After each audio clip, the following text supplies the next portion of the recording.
Hey y'all, this is David, the Georgia photographer. Let me do that over. Hey y'all, this is David, the Georgia photographer. And today I'm spooling up a live stream because I'm calling it late night live stream, but it's not really late at night this time. I've kind of started a thing with them and I'm up to like 8 or 9 now. I think this is number 9. And it's kind of the live stream thing. Hassan is first in the chat. First comment too. Welcome to the chat, Hassan. I do have coffee today instead of what appears to be moonshine, which is not moonshine, it's just water, but drinking it out of a mason jar makes it look that way. Coupled with my, super Appalachian accent. I have been out shooting with this lens, the Jupiter 8. Look, the hat made it in too. Look at that. I caught the start of one. It's late night here. It's almost 11. Okay, good enough. No bass angler. Bass who? Oh boy, this is going to become a really epic thing before it's over with. Okay. Getting back on subject now that I've read the chat and got a good laugh out of it. This is the Jupiter 8 that I dismantled, cleaned, and put back together on stream the other night. I've been having it. I got an adapter to put it on my SL2. I could put it on the CL as well, but it's a 39 millimeter thread instead of a 42. So it's a Leica 39, or they use L39 and M39 interchangeably. It's a metric 39 by 1.5 millimeter pitch thread, which is what all of those lenses were at that period. But I bought an adapter and allows you to put it on there. And you can see the gauge line difference between the mirrorless camera and rangefinder cameras of the period. Let me grab this. Here's the difference to a mirror box style camera. You got basically that much more mount that you have to work with.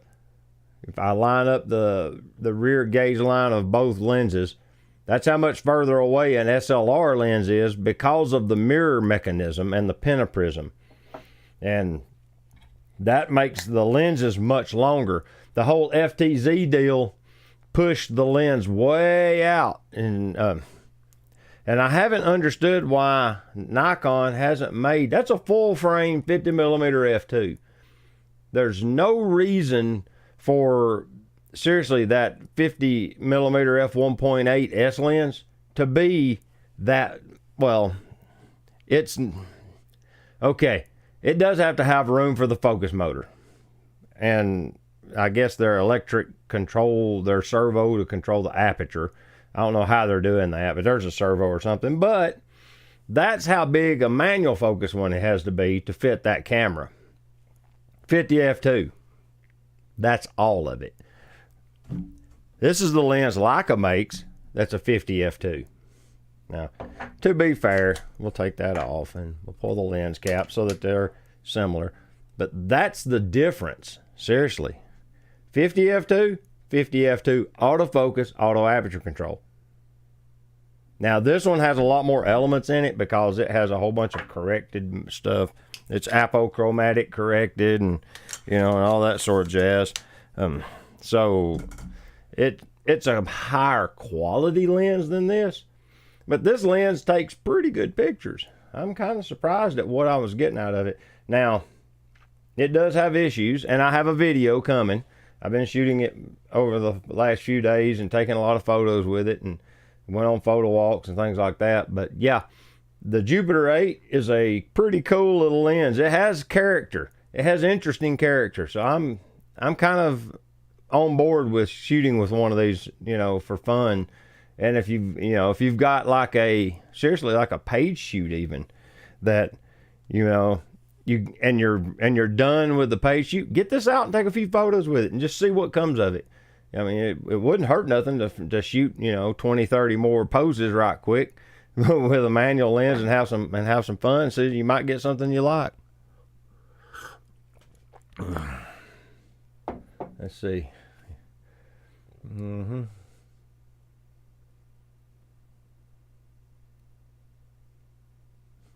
These things, okay. Hassan says he's got one of these and he's cleaning. I had oil on the aperture blades and the inside of the lens was nasty, super bad.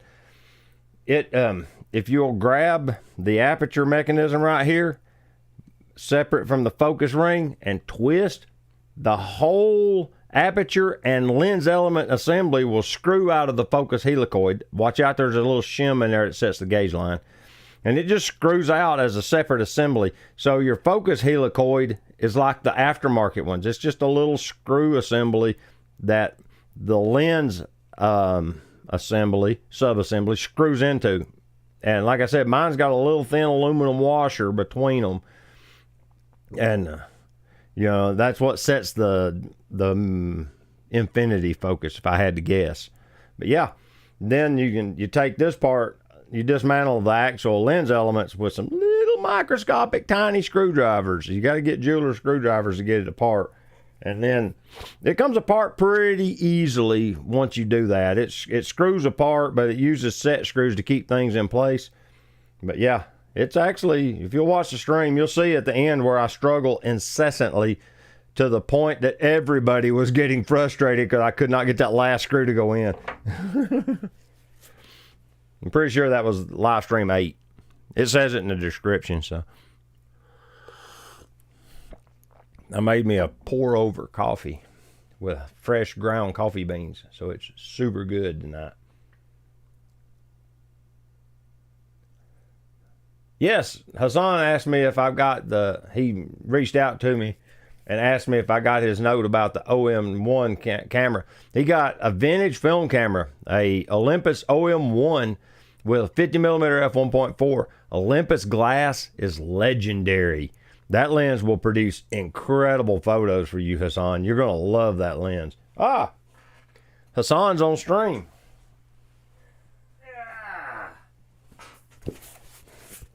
Thank you for the box.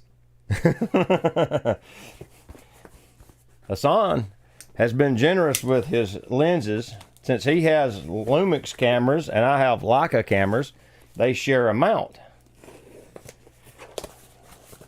Let's see what's in the box. Oh, I haven't opened it yet. Boy, this lens is actually bigger than I thought it was. Let's see here. I'll do this without damaging it. Oh, okay. That was so easy. Didn't have to cut anything. There we go. And there it is. Wow. Dude, this thing is spotless clean. The 16 to 35 f4 by Panasonic. This will mount right up to my CL as well as my SL2. And it'll drive just fine. This is going to be epic. Man, this thing is beautiful. How do you keep them so clean? It's like, I guess because I don't keep mine in a clean room. I don't know for sure, but I'm just speculating a little bit there. Let's see.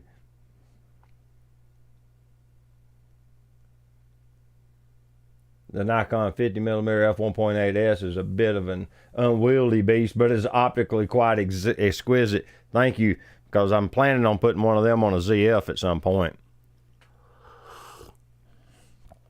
I had a story about why my lens swapping idea kind of fell through. I'll get to that in a minute. But this, I'm looking forward to reviewing this lens, and I really appreciate you sending it up and trusting me with it, Hassan. Man, this thing is nice. It's not as, I'm going to be honest with you, the lens hood isn't as nice as those Sigma lenses. Those are really well made. Now, the lens is beautiful. You can tell that they saved a buck on this. Compared to those Sigma lenses, their lens hood is like epic. It's super nice. But this one's pretty nice. I like the release button. Is hat belt dipping out on us? Been a hectic weekend. All right. Well, thank you for stopping by, Hat. I appreciate you jumping in the stream for a little while. It's good to see you again. Nice. Using it yesterday. Yeah, that's what I was using yesterday. But yeah, I've got to get that going. But this will be coming up on a review in the not too distant future, as well as this lens. This lens review is coming soon. I shot the video footage over the last 2 days of this lens, so this one will be forthcoming first, and then there'll be the 16 to 35 review will be next after that. Now, what was I going to? I was getting into something else, and I done wandered off subject. What was it? Darn it. Oh, my lens trade thing. Good night, Hat. Thank you for stopping in.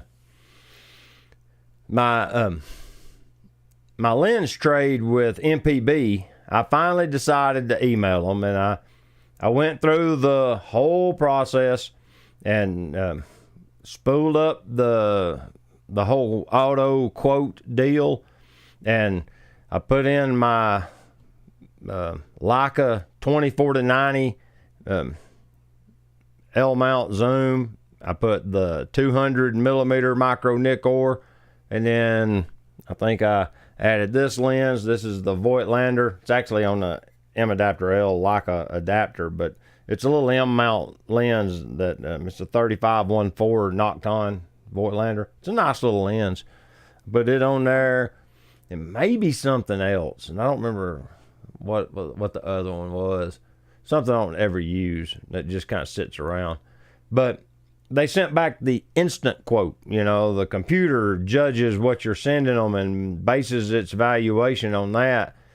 And they lowballed me so hard on the Leica lens that I just decided not to do the deal. I was good with the price they were offering on the 200 and the other lenses. They were all reasonable, but that 24-90 new is $5,800. They offered me $1,800 for it, and it's in great shape. It's got a few little scuffs on it from use, but it's in what they classify as excellent. I mean, there's just little spots where it's, they're not even scratches. There's little pock marks, little tiny marks that make shiny spots. You could probably mislead them and color them in with a Sharpie, and they wouldn't even be able to find them. But I was being honest. And seriously, they offered me $1,900 for it, and I was like, that hurt. I would have took 3, and lost a good bit of money. I didn't pay $5,800 for it. I did get it secondhand with some of them marks already on it, but I still paid significantly more than $1,800 for it. So I just couldn't bring myself to lose that kind of money on even a lens I'm not using. That was just crazy. So what my plans is to either see if I can find someone with a 35 Summicron SL that I can do some trading with, because I'd like to have that 35 millimeter L mount f2 and put it on the CL, because on it gives me the focal length of the 50 it is on the SL2, so you get the same perspective out of both cameras, and it's weather sealed, which is nice. Now the 24-90 is weather sealed, and I've put it on the CL, but it's heavy. That's the one real reason I don't get it out a lot, is it's so heavy. The reason I hold on to it, even though I know that I'm taking a bath on it if I sell it to like one of the trade-in companies, is that it's a good landscape lens. It's basically, it gives you prime level optical quality in a zoom. It's that good. The lens is insane. And if you, what, I'm looking up here. Oh, I see. It's got it up there too. Interesting. I have the chat in 2 different places now. But yeah, I just couldn't bring myself to lose that much money on it. I can understand that they have to market, they got to make a little on it to do the deal. I get that, but not that deep. That hurt, So I have no ZF at this time. And And it was pretty much, I was kind of in my mind looking to swap that lens for a ZF, and if they would have gave me at least enough to wash the camera cost, I would have probably done it, but they didn't. And yeah, I'm not doing that. I'll just save up my money and buy the camera from them, because they have the best price on the ZF. You can get them in like new condition from them for like, seriously, like $1,750 or $1,800, which is a smoking deal. And they warranty it for so many days. You get like 90-day warranty out of that. So yeah, I'll just hang on to my money and hang on to my lens, and I'll work on that a little different. But yeah, there's a like a buy, sell, and trade kind of group on Facebook. It's a closed group, and I can probably do some parlaying on there and trade it on that group. I'll probably get, if I can't get me the 35 SL, then I can get a 35 Summicron M mount, because I have the M adapter L. That way I can mount it up. I want one that's not like this first gen style with the finger tab focus. I want one that actually has barrel focus. Or the finger tab's fine, but I want the larger body. It's easier to get a hold of and drive it. Hey, Randall joined the chat.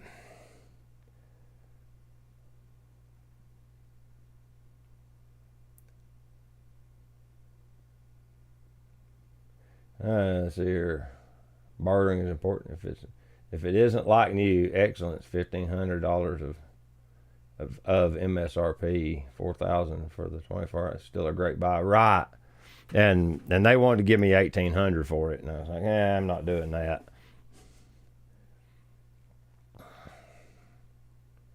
Hassan says, I have a weirdly nice lens I am going to send you. It would go great with the CL. Not going to say what it is, just let you know, let you see it when you get it. Oh, dude, that's going to be cool. Another lens review coming up. Thanks, Hassan. But yeah, we got somebody else in the chat. Oh, there's several now.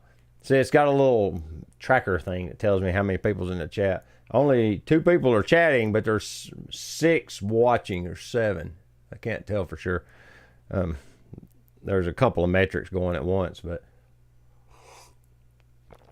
and I don't remember how much lag is in that data. But if y'all haven't done it yet, hit the like button. I got to remember to tell y'all that every so often, because, see, Hat jumped in and jumped plumb out before I got to tell him. But yeah, that was my experience with doing a trade with MPB. Like I said, the Nikon lens, apparently they also weight it with how fast they're able to move it. That's what I'm assuming, because that lens, everywhere you look, second-handed, even in excellent condition with a few marks on it, is $4,000, $3,800, and they offered $18,000. And that makes me think that they don't think they can move it very fast, because the Nikkor stuff, they offered me almost what I paid for all of it. So, which tells me they think they can flip it really quickly, is what I'm thinking. That, that the turnaround time is probably factored into that.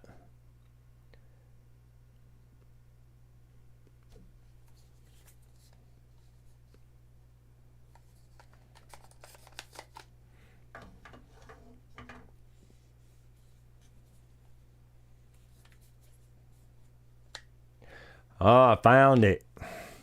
If you want to drive manual focus, yeah, and it exposes the focus scale when you do it. If you pull it up, it puts it in autofocus. You pull it down, it puts it in manual. That's pretty slick. I wouldn't have known to do that if you hadn't said something. And then, well, like I said, when you pull it down, it exposes the focus scale. That's pretty cool.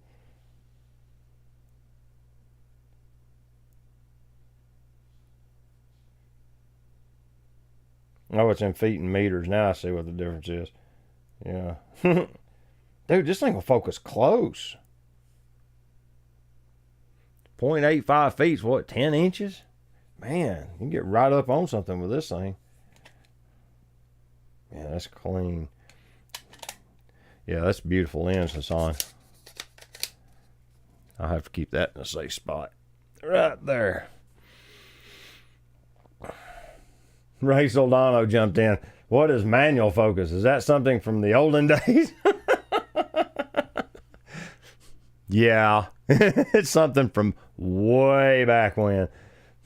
Like this thing. I've been using this for the past 2 days. This is that Jupiter 8 Russian lens that I rebuilt on stream, and I bought a adapter for it, a L39 to like a L mount adapter, so I can put it on the camera. Whew. Right. Annual focus is for the gods. Products are not cheap anymore. It used to be the best way because not paying full price and taxes added on to it. Yeah, I agree, Randall. It's weird. It's like eBay now. Their cut is a significant portion of your auction. It's not that 3.5% they used to get. I sold something the other day. Oh, it was that autofocus adapter, and they cut out, like, out of a $300 purchase, $350, they got $50. It was a lot, way more than that 3.5%.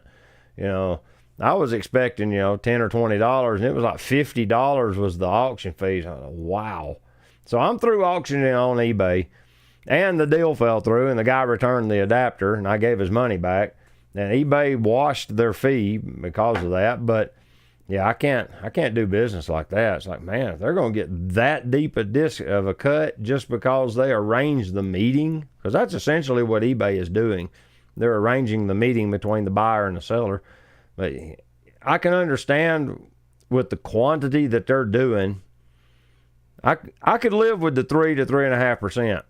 But now it's gotten so high, it's not worth my trouble. I'll just keep the stuff or trade it into MPB and not have to deal with people wanting to return it and, swapping crap out and sending you back something that's broken, or, taking accessories off of it and sending it back without some of the stuff. I'm not going through all that hassle for them to get that heavy of a cut just for me to use their website. It used to be you could actually, sell something on eBay and it was a pretty painless thing. And now apparently scammers have been embedded it so bad that they make it impossible to do business. Ron's in. Hey, yes, we are live. What are we talking about? Okay, quick recap. I filled out the online form with MPB to do the trade. I wanted to do some trading with them, and I wanted to trade this Leica 24-90 L mount lens, the 200 millimeter micro Nikkor, the 35 millimeter Voigtlander that I don't use, and I think one other lens. I'm pretty sure there was one more, and then I built me out a little list of the ZF, and I wanted to get that 50 millimeter, 35 millimeter f 1.8s, 50 millimeter 1.8s, 51.8s. That's what it was. And I was even considering the 40, the retro lens, but they only offered me like almost half of what the lens is worth, and or less than half, about half. Yeah, they offered me $1,800 for a lens that pretty regularly sells for $4,000, and I was like, man, that was pretty insulting. So I stepped away from it, and now I'm just going to save my money up. I'm still going to do business with them. I'm just going to buy the camera from them instead, and then I'll trade that lens on the Facebook has a Leica closed group of guys that swap Leica gear around. I'll just swap it on there. See if I can't get me a 35 Summicron for the SL2. That's what I was kind of wanting, that and the CL. But yeah, it was pretty steep. Just sold 2 things and they took 13.5%. That's eBay. Yeah, it was a steep fee. I was kind of shocked at how steep the fee was, especially with the quantity of auctions and the amount of money that's flowing through that website. Did they go public? And they've got stockholders now, and they've got to have, quarterly earning reports or something, because that's pretty heavy hitter. I mean, that's pretty bad. That's pretty steep interest, just to arrange the meeting. Yeah. Hassan says, I've decided to keep my lenses unless I really don't use them much, and I can give them to someone who will use them more than me. Yeah, most of my lenses are like that. I only have a handful that have any real value to them. You know, most of them, it's like this old Pentax lens here. I'm pretty sure this is a Pentax. Yeah, it's an SMC 50 mil.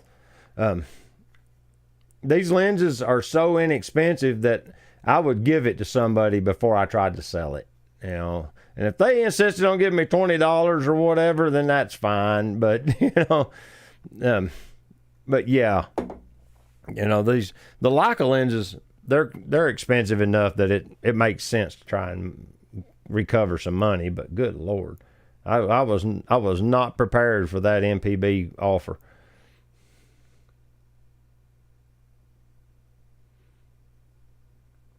Now, Randall has good wisdom here. He says, sell the cameras and keep the lenses, and then use adapters with the new cameras that you own or the other cameras that you still have. You know, Hassan's got the magic. He's got all them nice Panasonic Lumix cameras, and in all reality, a good travel camera would probably be that. What's that latest one you bought? The S9, I think, was the one that just came out. That would be a great travel camera. If it had an EVF and I didn't have to do this to see the little screen on the back the whole time, that's the only downfall to those viewfinder removed cameras, the ones that don't have a viewfinder. Like, was it the Z30? Nikon doesn't have one. The Leica TL and TL2 were designed like that. You know, they're touching into that young market because the youth takes pictures like this. They hold it out and they're looking at the screen on the back of their phone and they're taking photos. So these camera companies are trying to appeal to that mindset and make cameras like that. You're going to look at the back screen, take pictures, touch it to focus. You can even, like on the TL, you could set it to touch to focus, and once it focused, it would take the picture. So you just touched what you wanted to focus on, it focus, close, take the frame, and then you're ready to go again. You know, it's pretty sweet by the way it works, but with bifocals, your neck gets to hurting because you're looking like this to look through the viewfinder all the time. You know, it just didn't work for me. That's the reason I got rid of the TL. Was it made my neck hurt to shoot with it. Wonderful little camera, super lightweight. I love the fact it had internal memory. And later, I learned that internal memory was nothing more than a micro SD card. You can literally take the camera apart and swap it out for a bigger one. If you wanted 128 gig of internal memory, just put a 128 gig micro SD card in it and it had more memory. So essentially it had two card slots, just one you couldn't see. Thought that's pretty ingenious. And I don't know why every camera doesn't have at least 128 gig of internal memory from the factory now. There's no reason. Them cards are what, $30 retail? And if you bought them in bulk to build them into cameras, you could probably get them for $2 a piece or $3. You know, and to add the circuitry to put that in there couldn't cost more than $30 or $40 or $50 max. So, you know, up the camera's price $100, you'd still sell them as fast as you can make them, most likely, you know?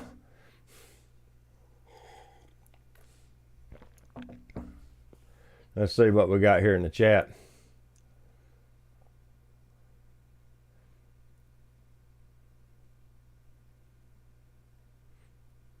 Lumix S9, there it is. Okay. There's a lot been going on in this chat. I still have that Tamron 70 to 200 2.8. That's Ray. So I'm looking for an ultra wide for Nikon's APS-C that will work with the D7100 and the Z50. This one on my Z50 now is the 10 to 20 millimeter, I'm pretty sure. I don't remember the aperture setting values. I think it's a variable aperture lens. I'm pretty sure I'm running it wide open. And currently it's on about 14 millimeters, which is what, about 21 in regular world numbers. Effective, wrong arm. Effective field of view right here. I keep looking at the OBS screen over here to try and frame myself. But yeah, I can run it wider, a lot wider. 10 millimeters is wide on APS-C. And it does all right for landscape at that number. Like if you can get up to the edge of a... Carmine is in the house and has super chatted me. Thank you so much, Carmine. You are awesome on like every level. If y'all don't know it and you watch my videos at all, you'll notice I'll reference him pretty regular because he is pretty awesome, smart. Like, he's one of the OG photogs. He's been doing it since the 70s, if I understand him right. And he's been doing it in a professional capacity since then, like photojournalist and the whole 9 yards. So if you got any kind of real question about photography at all, you can ask him. He will know. This is the start of your ZF camera fund. Ah, okay. I like that. Now, let's see. Can I pin it? It lets me do everything bad but nothing good. I don't want to do all that bad stuff. I want it to be a good stuff. Maybe if I do it over here. Let's see. Nope, wrong button. Channel activity. Nope, it won't let me. Huh. Interesting. Over 50 years of experience. Yeah, the dude is the OG photog. Let's see. I'll watch Carmine. Hey y'all. Okay. Evening. Oh, everybody's saying hi. Hey. All right. Well, it will definitely go towards it. You get 50 years of his experience in his videos. Yeah, and he's up to like 300 or 400 now. I think 380 something was the most recent one. Ray says, I don't think any micro SD cards have the right speed to keep up. There's some pretty fast ones. But they're not as fast, of course, as like the super cards you've got in your Z9. Yeah, I get what you're saying. You get into those kind of cameras and it would be kind of tough. It'd still be kind of nice if you forgot the memory card and you was out wanting to do street. You just slow it down to single frame exposure and just take single pictures and it'd be able to keep up.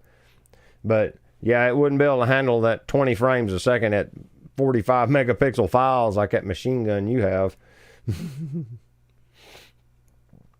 I already have my sister trying to spend money on my nephew, but I spend it as fast as I make it. Yeah, I feel your pain. Oh, that's a good one.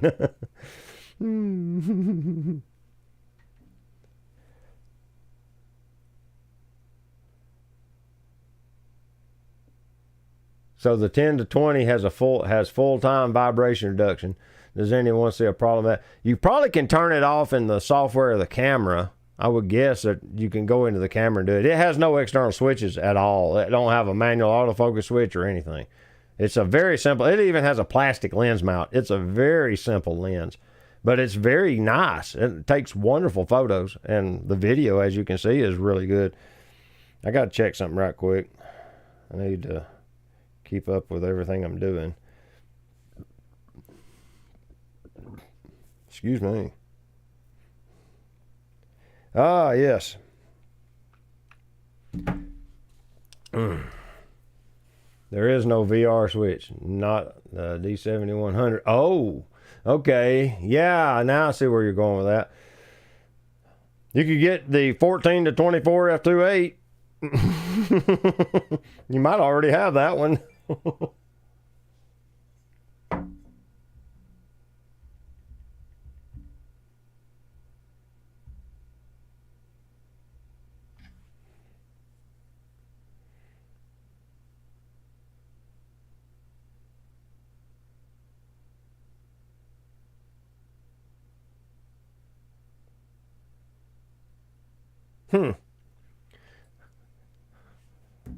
Message received. Let's see. Oh yeah, cha-ching. Ray says the Tokina makes it 11 to 16 and 11 to 20. I bet you could get the Tamron. Tamron made the 14 to 24, wasn't it? 14, 24, 28 as well that fit the F mount. You might be able to shop around and find one of them for reasonable money. Like at MPB or, usephotogear.com or usephoto.pro. Or...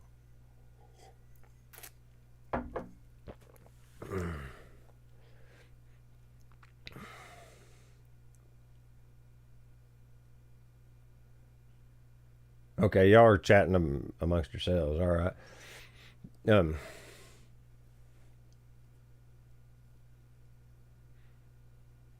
Some people in this world still watch Frono's Photo. I'm not going to name any names. I don't watch him much anymore, and mostly because of his abrasive attitude towards Nikon. I don't know what Nikon did to rub him so raw, but he is just hard on them. And I mean, it's like, I don't know how he gets to hold them to such a high standard. And it's just kind of weird to me the way he flipped, because he was an all-in Nikon guy, and then all at once he switched over to, I think it was Sony, and he dumped Nikon. And then ever since then, he's just been really hard on them and like real abrasive, to the point that I don't watch him no more. It's like, dude, if you can't find anything good to say, then yeah, they're not doing it that bad. I get it that, some cameras are bad and they got issues or whatever, but not all of them, But, it was me. I watch him. But he interviewed the photojournalist who made the photo of the former president right after the assassination attempt. And apparently it's a really good interview. Now he's got me wanting to go watch Jerry Poland again. I'm going to have to watch it once I shut the stream down later and see what it's about, because this comes in on good intel, so I'm going to have to go with this and watch this video. So, yeah, if y'all want to see a video that's a good photojournalistic style interview, go watch that video. Curious to see it. There's a video or podcast he made explaining why he thinks what he thinks about Nikon. Yeah, and I honestly think I think there's more to it than that. I'll just say that. Okay, I'm not going to try and paint him into a corner or put words in his mouth, or it's just that from the things I have learned over the years about YouTubers and the things I've learned about camera manufacturers, I have my hypothesis on what actually happened, and I'm not sure. I can't prove it, so therefore I'm not going to say it. But it just sure is strange how abrasive he flipped the switch all at once about them. It was just really weird. And then the longer I've done this, the more I've learned about some things behind the scenes. And in person, I'll talk with people, but I'm not gonna publish something like that because I can't prove it, and therefore I could be wrong. So you never know. The sniff test. Come on, really? I mean, we all know it was anecdotal and it was comedic relief, and I kind of actually liked that part just because it was silly. He's taking a little jab at people like what's his name up in Canada? What's the boy's name? Gerald Undone, because he does all these super technical scientific results, and Jared's down here. What does it pass the sniff test?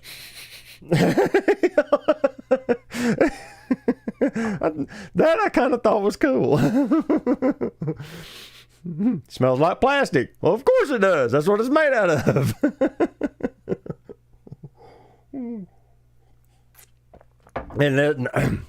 And this is how the rabbit holes happen. Woody says, the NASCAR race from Richmond is on now. You better be good here today to keep my attention. Oh, okay. Well, now, David makes right-hand turns. What can be boring about that? Yeah, my truck turns both directions. I don't know that my truck would stay on the 30 whatever degree angle banks matted to the floor in 6th gear. I just don't think it has enough truck to stay on those turns. The wind and sniff test is very important. One of the things, though, that I'm going to switch subjects back to, one of the subjects in the stream is, I need to check something on here again. But yeah, oh, wrong button. I hate these buttons sometimes.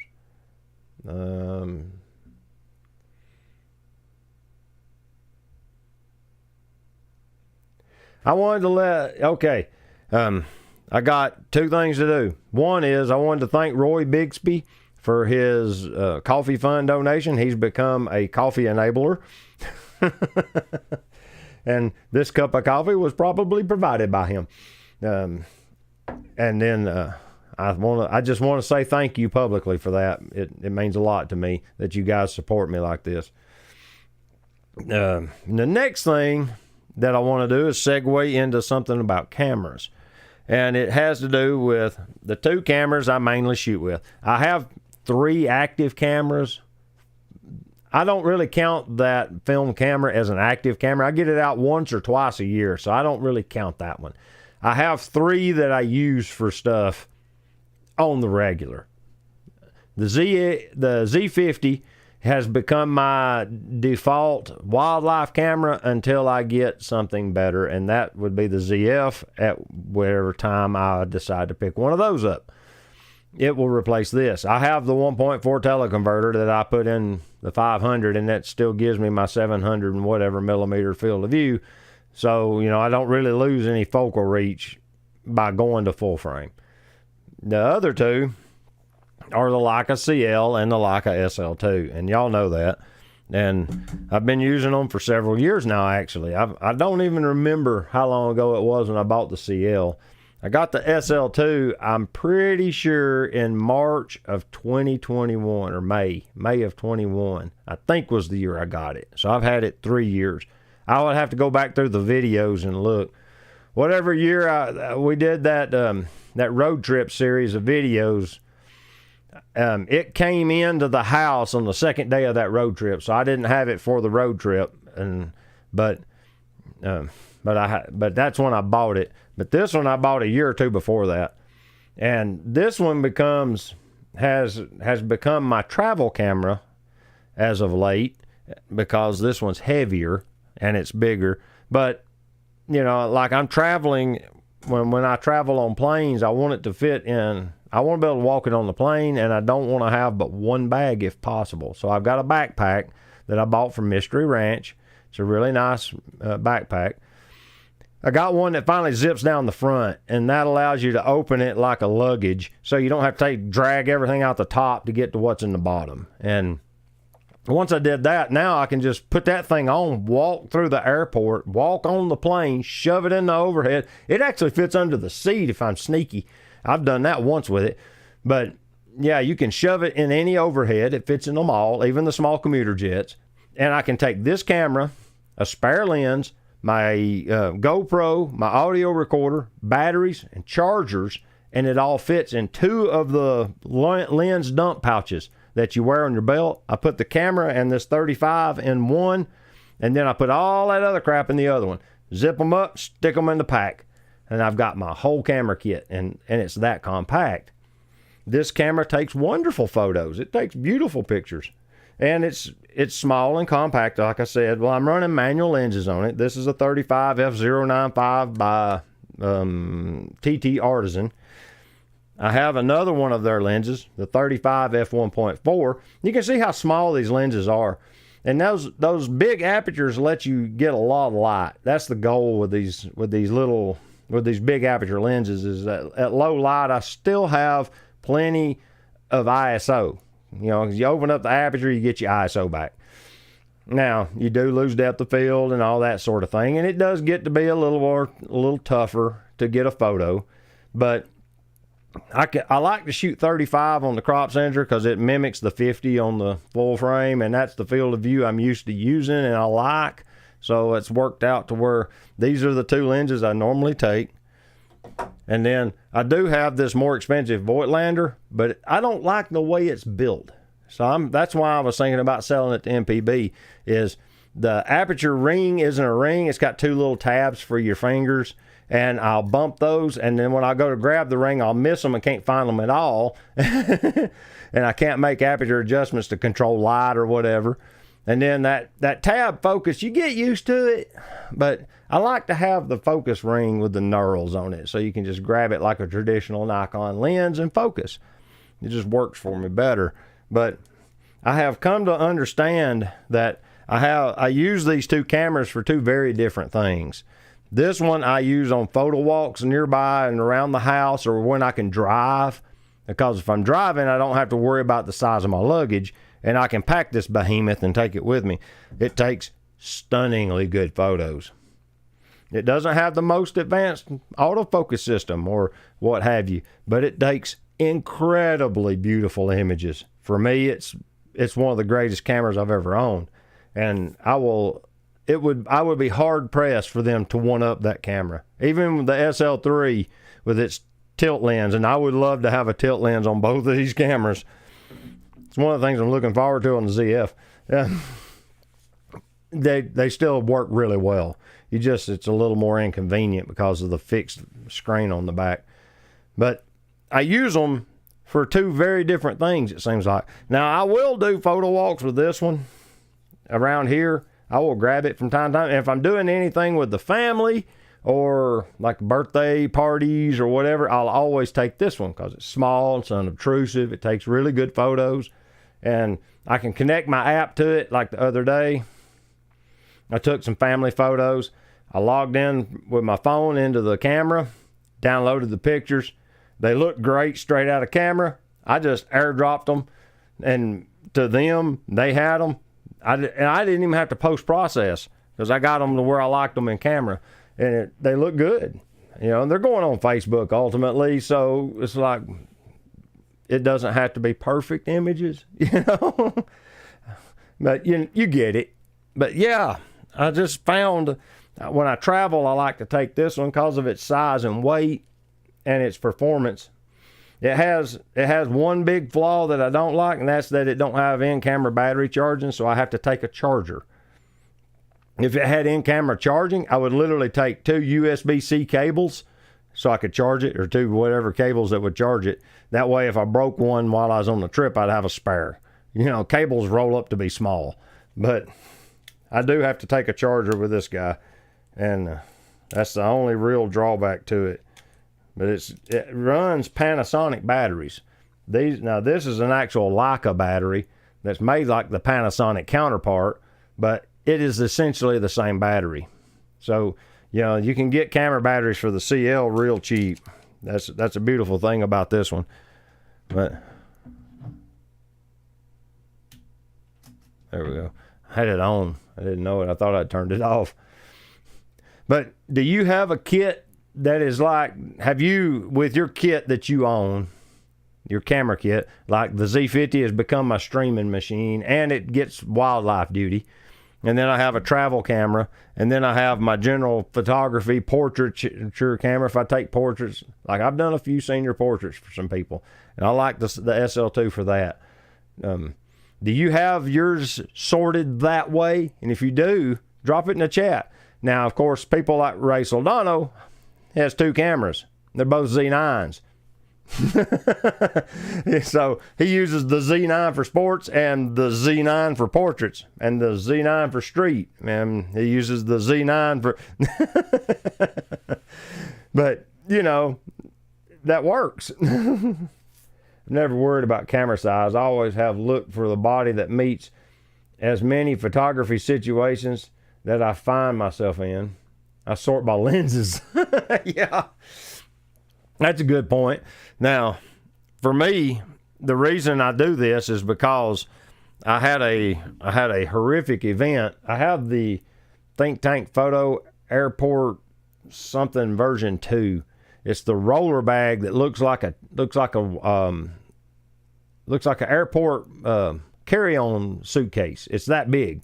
And I had my D810 and I don't remember at the time, I think it was the 200 to 500 and 24 to 70. I took a whole camera bag of crap because that thing's on wheels. It's got a handle, it pulls out. It looks just like a roller bag like you would walk on the plane with. And I took it and a shoulder bag with my computer and I don't remember some other little knickknacks. And then I checked my clothes. And when we was coming home from that trip to it was a trip to Hawaii, and we got all the way to Atlanta, deplaned, because you fly the big jets over to Hawaii. I remember the Airbus 330 or something. It was huge. It had giant overhead bins. We got to Atlanta. They put us on a commuter jet to fly us to Chattanooga, little bitty thing, and the overheads were too small for that bag to go in them. And I was thinking I was going to have to valet check my camera gear at this point. Like this is going to end so badly for me. I got lucky. The flight attendant had a broom closet up at the front of the plane next to the little coffee maker station. And she opened it and that bag would just fit in there. She let me stash it in that box because she knew I was worried about that camera gear. And she did me a solid and allowed me to stick my bag in there. And I promised myself when I got home that I would find a smaller travel solution before I went back on a plane with a camera. And I've been downsizing it literally ever since. But yeah, that one scared me. I was pretty sure at that point that I was not going to be able to ever use my camera gear again, that it was going to either be broken or stolen by the time I got it in Chattanooga. I was just seeing the end of the world as we know it.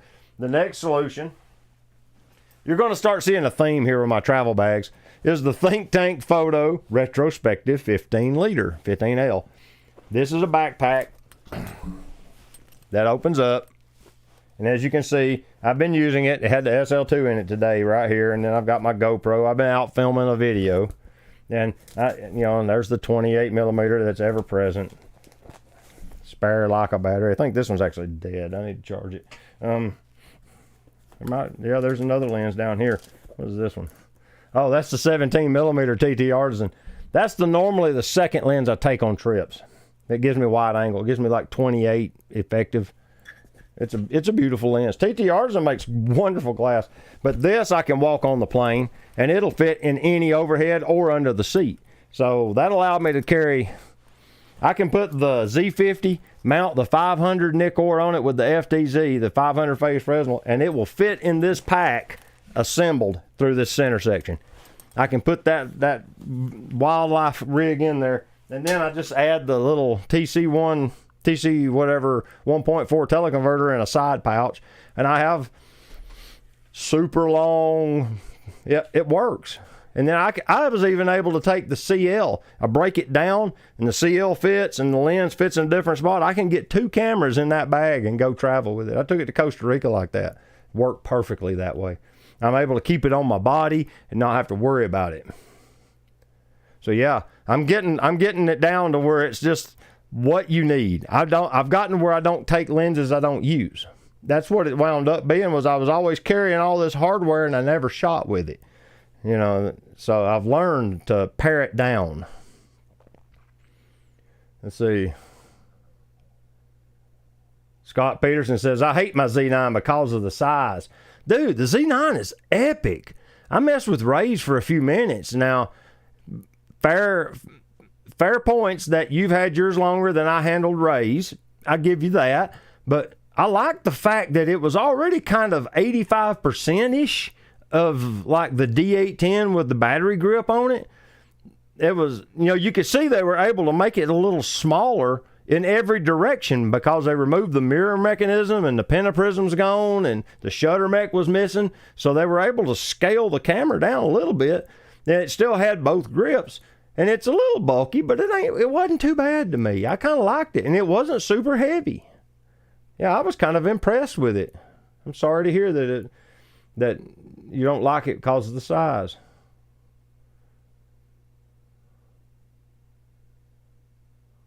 Oh, you use the ZF for travel as well.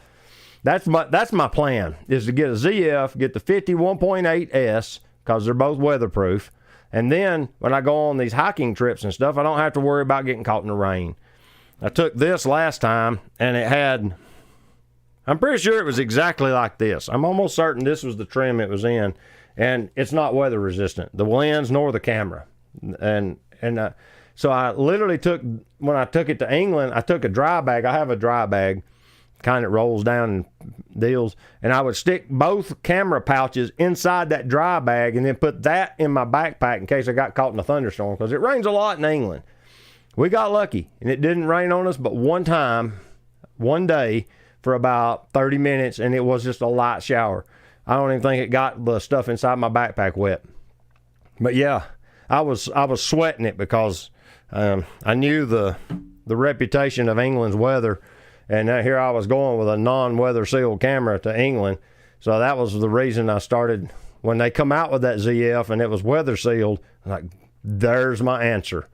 You know, I can have my retro styling and fiddly stuff, and it's weather sealed. I about drank it down to the cold part. Hassan says, I'm still trying to determine what my kit is, starting to narrow it down. So far, the S9 and the 45-28 has won a place as my EDC camera. Now, this is my EDC machine. If I grab a camera and walk out the door, it's always this one. Let's see. Catch back up where I was. I keep the S5 II and the 24-105 ready. The 65 f2 I keep for portraits. That 65 millimeter is a sweet lens, dude. Yeah, I like that lens. On the CL, that would be like a 100 millimeter. That'd be a wonderful portrait lens on the CL.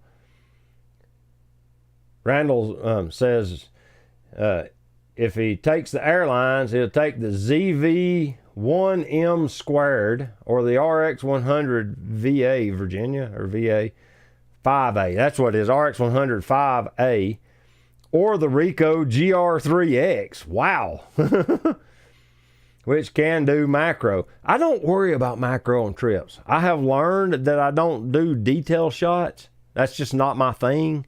So what I've learned is I'm trying to do scenes so we can remember the place, and then pictures of us in those scenes.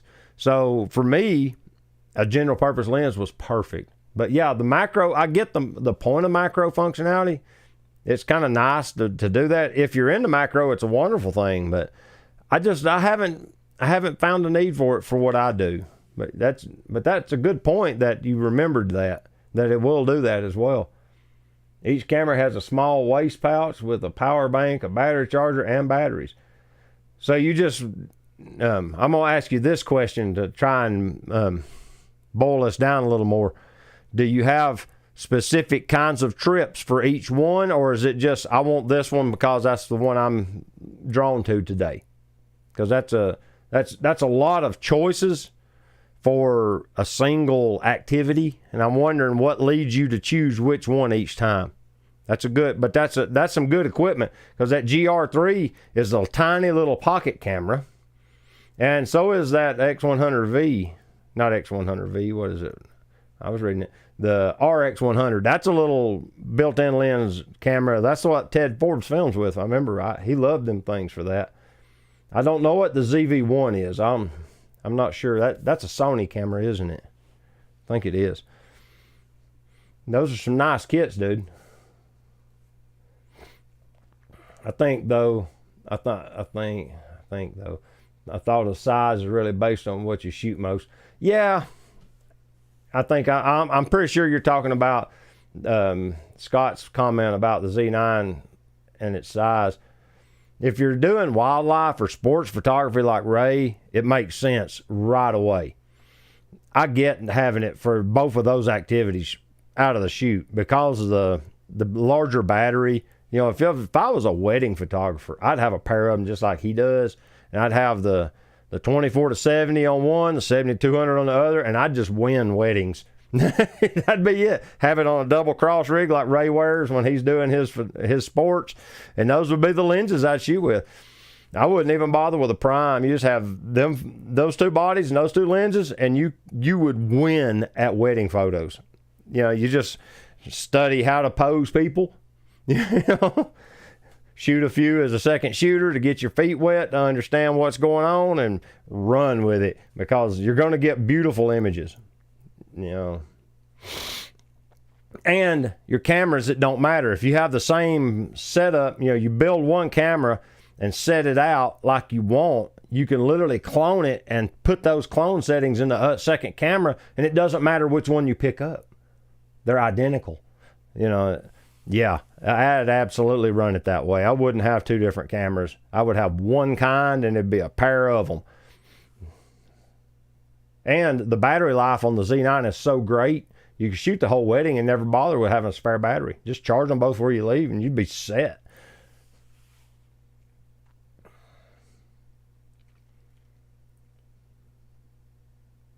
Let me see. I'm trying to catch up. This chat's pretty bomb. My kids start up soccer again soon, thinking of packing the Sigma 100 to 400. Take it.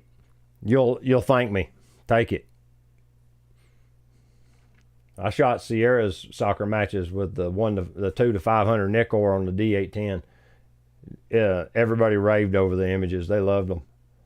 Now, I was not the guy who sold images at Rec Sports. I would shoot for the other team, but I only gave photos to my team parents. I never bothered to run down the other team's parents to give them pictures unless I knew them personally. And I did the same thing with Sierra's rock climbing. I would always take pictures of her and all of her friends that she had made friends at other places that were competing teams. And I got to know their parents, and I was friends with them. So I would get their kids if I saw them.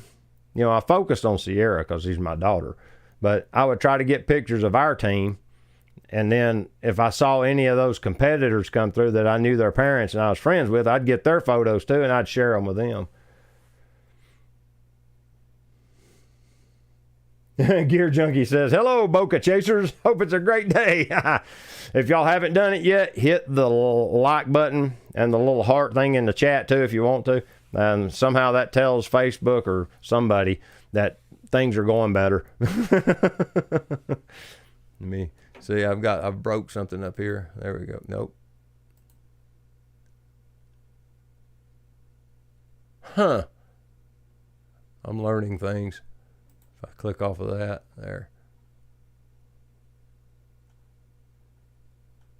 Oh, now it caught up. Okay.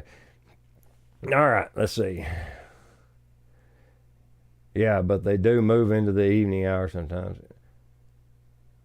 Oh, yeah. It didn't matter to me.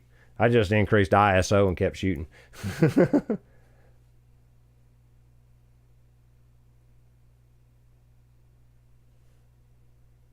It's lighter than his D850 with a battery grip, yeah, and smaller.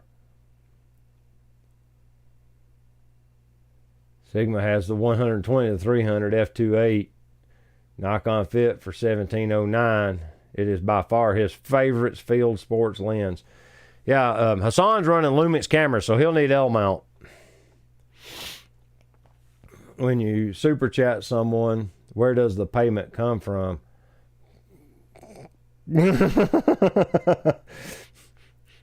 I really don't know how that works. I'm just going to tell you the truth. I've never done it. Thank you, Carmine, for that. I'm not sure if he's still here or not. But yeah, I have no idea how that works. They may, if you're another YouTuber, they may just take it out of your monthly till,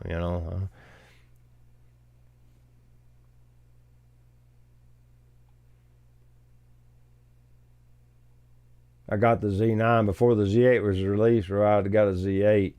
Feel it would do the job, I'm assuming is what he was going to say.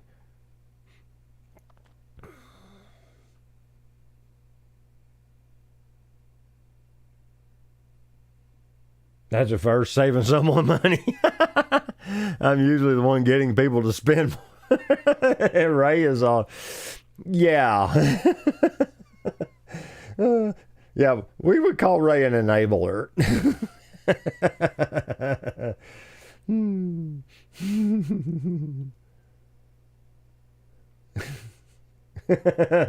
Hassan's looking for a dad. Ray says his double setup for events is going to be the Tamron 35 to 150 and the 50 millimeter f1.2. Now that Noctilux, excuse me, it's not a Leica. That lens is awesome. Me and him went on a little bit of a photo walk one day before he went to do photos of a band at a outdoor event in Chattanooga they called Nightfall. It happens down in downtown, and he photographs it usually. And we went for a photo walk about an hour before that started, and he shot with that 51.2. That thing was unbelievable. It was an amazing lens. That on the ZF would be epic, other than the fact that it would be like this big. You know, it's like a camera with a 55-gallon drum on the front of it. It's a large lens. It's a very large lens. But it took glorious photos. At f1.2, it's still tack sharp. It's incredible. They done their homework on that lens. I was impressed.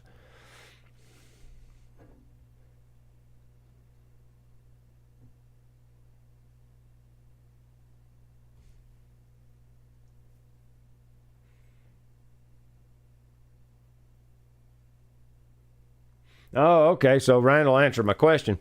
He says he had picked the Ricoh 40 millimeter for photos and the ZV-1 Mark II for video.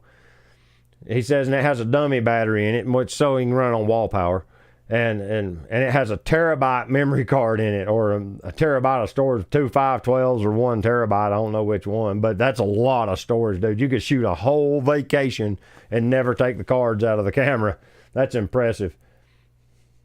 And if you're driving, you're going to take bigger stuff. Yeah, that's what I am. I ain't, since I have my truck, I can just cram as much crap in there as I want. I'll take tripods and all kind of stuff if I'm driving.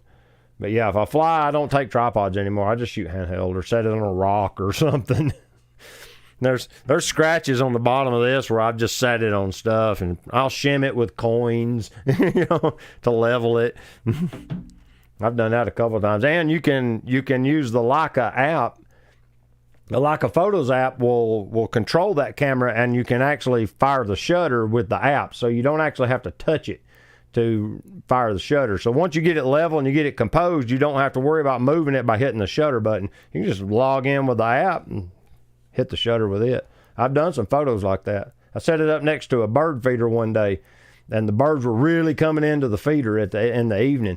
And I just set it up and focused on one little peg of that bird feeder. And every time a bird would land on it, I'd hit that button and catch them. I actually got a woodpecker raiding that bird feeder like that. And he was there for a split second. So yeah, that's a viable solution if you haven't really thought about it. A lot of people overlook the fact that you can control the camera shutter a lot of times with the apps. And they forget it. They just forget it. Gear Junkie says, I'm a confirmed Canon guy myself. Too far down the rabbit hole. That's all these streams are, is chasing rabbits. So you're at the right place. I've done wander down the Leica hole. Leica rabbit hole. But it's been fun. The Leica cameras are really fun to shoot with. Once you kind of get over the fact that a lot of times they're missing some of the latest and greatest features that the more big names in the industry have in their cameras, then, like neither one of these have a flip out screen. And that's been a thing. And that's been a thing for a long time on Nikon and Canon and Sony and all of them. And literally the SL3 finally come out with a tilt screen, and they discontinued their crop sensor cameras altogether. I'm kind of hoping that was in anticipation of them launching a new one, but no, it's been crickets, so kind of doubt it. Looks like they just went full frame and they're just going to call it good, But I love that crop sensor CL. It's a great camera. Ron leaving? All right, now and I missed him by, oh wow, 10 minutes. Sorry, Ron. Hassan says, do you ever think you will get an SL3? Only if this SL2 dies. I have decided I'm going to shoot this camera until it croaks. Because, well, number one, there's no way for me to recover my money from buying it. Now, I bought it all secondhand. All of my Leica gear I bought secondhand from other users who paid the Leica tax to buy it new. So I haven't, the only thing I have bought new that was Leica, I'm pretty sure, is this M Adapter L. I think that's the only thing. And all it is a lens adapter that adapts M mount lenses to L mount cameras. It's just this little silver band right here. It's got electronics in it that tells the camera what kind of lens is on it and stuff like that. But yeah, and even at that point, I have so much money sunk in this SL2 that I'm just going to shoot it. And yeah, it won't. I mean, honestly, I have been known to skip a generation or two anyway, so it's not a real big priority for me. If I could come into one and do some trading, say somebody wanted to go to an SL2 from an SL3 because they just didn't like the bulk or whatever, I might do some trading and kick some extra in to get one. But as far as me buying one outright, no, I won't. The SL2 takes beautiful photos.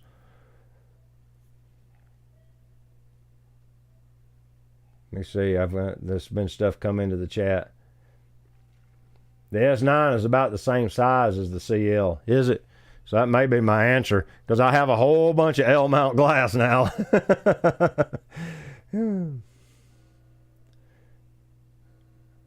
He makes me nervous with his camera. You talking about me? With all these loose hanging straps everywhere, and they just get like hanging around. Like I had to tie a knot in this one. It's too long. I love these rope straps especially on this one. I've gotten it dirty. I need to take it off and wash it. I may do that tonight after the stream. Wash it in the sink with soap and water and let it dry for a couple of days. But the CL, they're hardwired. They're actually attached with the rings. I've got leather under them to keep from scratching the camera up. The way the strap's made. These is they call that artisan, something like that. It's on one of these sides. It says it right here. Artisan's artist. Yeah. It's a kind of a high-end camera strap brand. I bought it at Leica Store Miami while I was there. I liked it because it was bright red, and now I've sweated on it so much it's orange, or maybe it's sun faded, I don't know. But I tied the knot in it to shorten it some. The Leica Deluxe 8 Micro Four Thirds is the only new camera that has come out lately from the organization. Yeah, I saw that, and they didn't contact me to do a review on it, so I got my feelings hurt. Y'all believe that, right? I watched Justin Mott's video on that, and he gives it reasonably high marks. He talks about some of the shortcomings of the Micro Four Thirds system, but he says for a daily walk around camera, it's a wonderful piece of kit. He likes it. He likes the fact that it's small. It's a lot like the way he talked. It's a lot like the Ricoh GR3. It's that kind of styling. It's something small enough you can stick it in your pocket and stuff like that.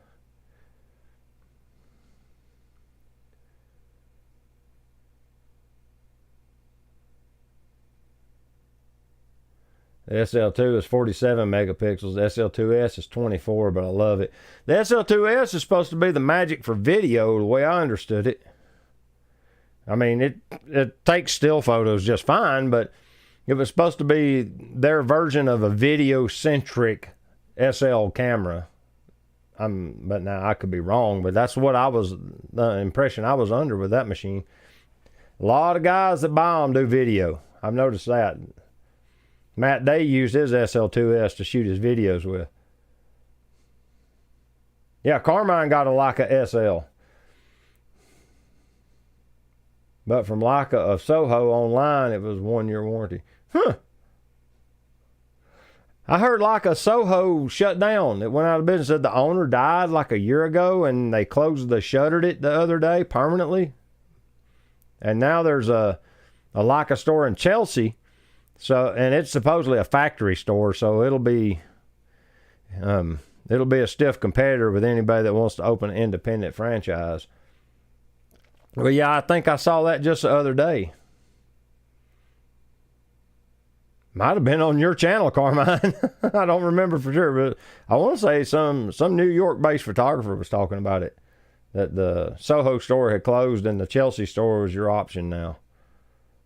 Let's see.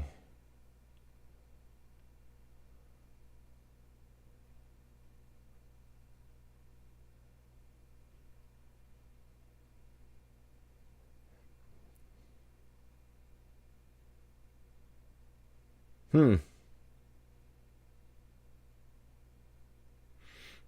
sign says, I'm thinking of my S9 as a poor man's Leica Q with interchangeable lenses.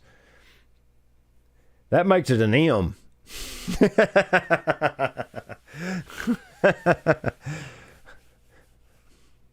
If it's weather sealed, I don't remember if a Q's weather sealed. Maybe somebody will chime in that knows. I think the Q2 is. I don't know. The Q3 will be if the Q2 is, but I don't remember for sure. George is in the house. I'm having fun with the Olympus OMD 10 Mark IV. Spent the whole day yesterday with friends, and it's so easy to carry around. Oh yeah, because it's Micro Four Thirds. Olympus has supposedly the best IBIS on the market. Like they invented or they perfected it or whatever. Supposedly it has the best stabilization of any camera maker. I need to buy an OM or L mount adapter for the 51.4 my cousin gave me. Yeah. I don't think I have an Olympus lens anymore. I had one for a little bit, but I don't have one now. Yeah, the poor man's like I am. Yeah. But yeah, that's the way I look at the system. I will travel. Like sensor size isn't a big thing to me no more. As far as the sensors have gotten so good that the crop sensors work fine for me. They allow me to get the travel photos that I'm looking for. You can print crop sensor images large. Pretty sure, yeah, this is a 20 by 30 print behind the camera of Pier 14 in Myrtle Beach that I took off of the handrail of a rooftop restaurant that was looking over the beach. And I literally set it on the handrail and shimmed up the back of it to lean it down forward. I think I used my pocket knife and got it and then set it on and just set it to aperture priority to where it would adjust shutter speed automatically.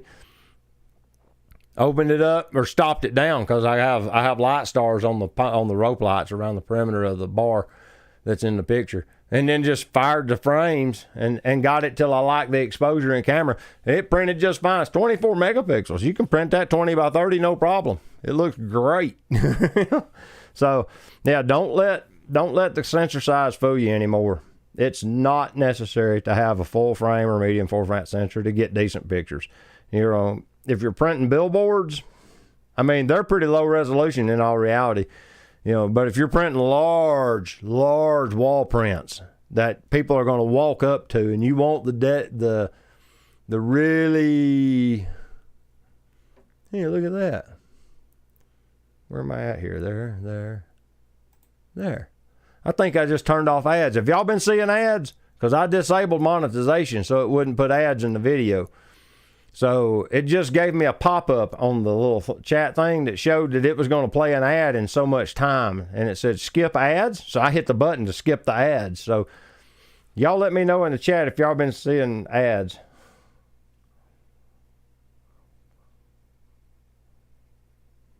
Up to 6 seconds, I think. Yeah, it's crazy IBIS. But yeah, that's something that people, get hung up on. They think that the full frame sensor gives them better low light performance, and it can. I have seen ads every few minutes or so. Y'all guys, you got to talk to me. I've been trying to disable them in the stream so that the people that watch it live get a pass, and you don't have to live through them stupid ads. And I enable them after the fact, but for the stream while it's live, I don't want them on. And I'm trying to figure out how to turn them off. So I'm sorry that you've been seeing them. Y'all got to let me know so I can shut this down. I'll figure it out. But it seems like I can't look it up while the stream is playing or off stream. Because like I said, I went into the settings and edited them and disabled monetization. So it shouldn't be playing ads. But it did give me a little pop-up window. I just happened to see it that showed me it said skip ads. So I just clicked it. So maybe there won't be any more. I'm sorry y'all been watching them. Yeah, let me know next time, Hassan. I did disable them before the stream. At least I thought I did. We are David's gravy train. Yeah, I'm going to make tens of dollars off of this stream.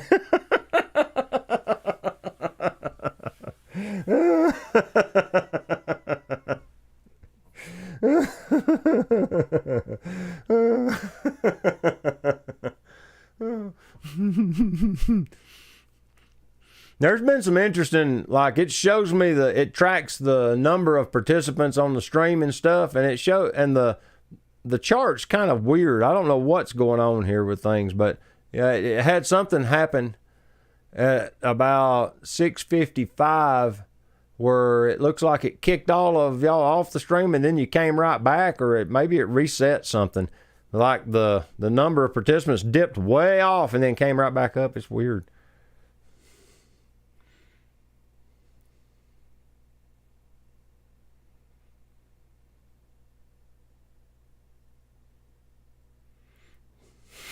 It's okay. Claire's in the house. How you doing? Jay. Hi, Jay Barclay. You're not seeing that? It's good. Yeah. I want to give you guys a pass so y'all don't have to deal with watching them. You got 2 ads in 10 minutes. Wow.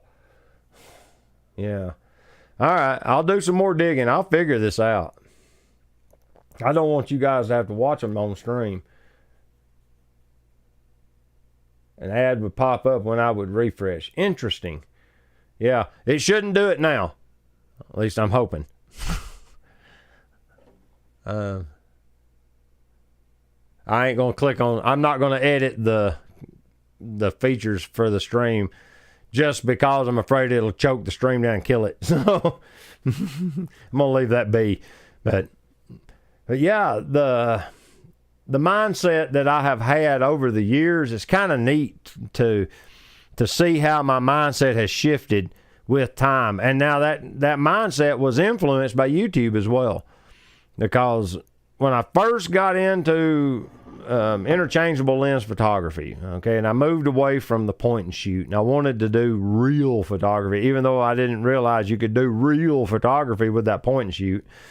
I thought I was going to be a real photographer with an interchangeable lens camera. Well, once I jumped into those waters, I started doing research, and I found Ken Rockwell on the web. He was a big Nikon guy. That influenced me. I went Nikon. And I don't regret that. I like Nikon cameras. I like the ergonomics. I've handled Canon cameras since then, and they're just not for me. There's nothing bad about them. They just don't feel good in the hand to me like a Nikon does in my hand. The Leicas are very similar to Nikon by the way their grip is engineered. And, of course, I had to add a grip to the CL. The CL don't have one natively. This is a half case that has a machined aluminum grip added to it. That gives me that functionality. But the Nikon grip on the D810 just felt good in my hand. And so did the D7000, especially with the battery grips added, because that pushes the grip on down to make the bottom transition for the battery housing. So it simulates the professional camera series, you know, the D4, D5, D3s, whatever. But that that influenced me. And then I got on the internet and got on YouTube and started watching photography channels, and I found Jared Poland, and he was big on Nikon at the time. And I found Tony and Chelsea. Guess what they shot at the time? Yep, Nikon.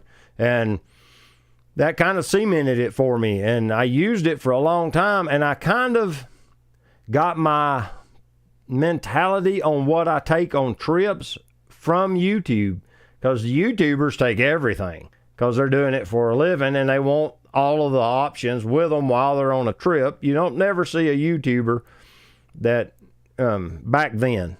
I ain't gonna say that about today. Today it's different because I'm on YouTube. But back then, they would take everything in the kitchen sink on a trip.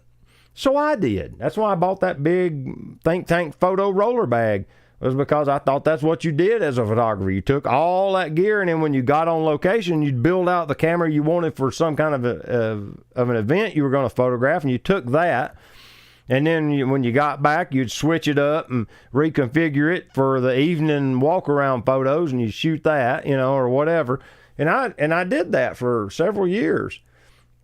And it's burdensome. It's just frustrating. For some people, it's cool. That's what they enjoy. But for me, it was burdensome. And it was terrifying at one point. So don't get so wrapped up in what online people are telling you to do with your gear. Do what works for you. That's what I'm kind of trying to circle around and say. Woody's got a question. Do you have a thought about making a camera grip in your shop to see if it will work for you? Just got another ad? Dadgummit. All right. I'm going to get brave. Let's see. Monetization. What? Okay. It turned itself back on. Would you believe that? Let's see if that fixes it. I literally just checked. It says it's off right there on the display. I'm curious to see if there's ads now. I just went into the settings of the stream and turned off monetization again. Turned it off at the beginning. When I went in and set up the stream name and the description and uploaded the thumbnail, I had it set to off. I remember doing that. There's no Mandela effect tonight, I'm pretty sure. I think. Maybe there is a Mandela effect on this. Woo. Okay. Woody asked the question, have you thought about making a camera grip in your shop to see if it would work for you? Yes, I have, actually. I actually considered making one for the ZF because I looked at all the ones that are available online. I particularly don't care for the one that Nikon sells. I'm not interested in theirs. I like the wooden grips you're seeing that they're coming out of China, but they're really pretty wooden grips. I like that wood accent, if that makes sense. I like that look, and plus the wooden grips will give a little more depth to the front of the camera, to where like the Nikon grip adds maybe 3/4 of an inch. It doesn't add much. It's probably enough, because that's all this little grip on this CL is. You can see here, it's just a little bit, but it's plenty for your fingers. It just works out, that it's just right. This actually is perfect. So I can't really complain about the depth of this. The Nikon one probably would be fine. But I like that wooden styling. And I thought I would get one of those, and then I would CNC machine different inserts to go in it until I found the profile I like. And then I would get some kind of a really fancy piece of wood and machine the profile into it to fit on the camera. And then I can dress the outside to my likings. If I want to put finger grooves in it or whatever, I can, because wood's easier to work that way. But yeah, I've considered it once or twice. I've considered a couple of things. I wanted to make Arca Swiss plates out of titanium for a little while. I did consider that. Aluminum ones are so cheap, though, that it's almost not worth it. I know that, that there is a subset of people that would like to have the higher quality metal that titanium would be, but I just don't know how hard it would be to market them, But yeah, I've considered that. Excuse me. Trying to sneeze and trying not to. Whew. Let's see. I love the feel of Nikon. Yeah, now this is Hassan. But Lumix's handling is similar but felt more natural. And the user interface sealed the deal. Been with Lumix ever since. You're eventually going to make me have to try one of these stupid Lumix cameras, ain't you?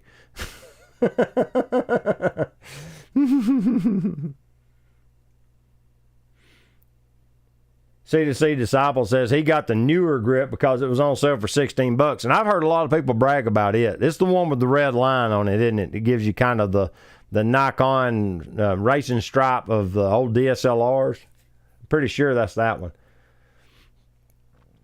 I'm not seeing any ads. Maybe I have different settings on my computer. Okay. David, do you have the DJI Osmo Pocket for vlog on the street?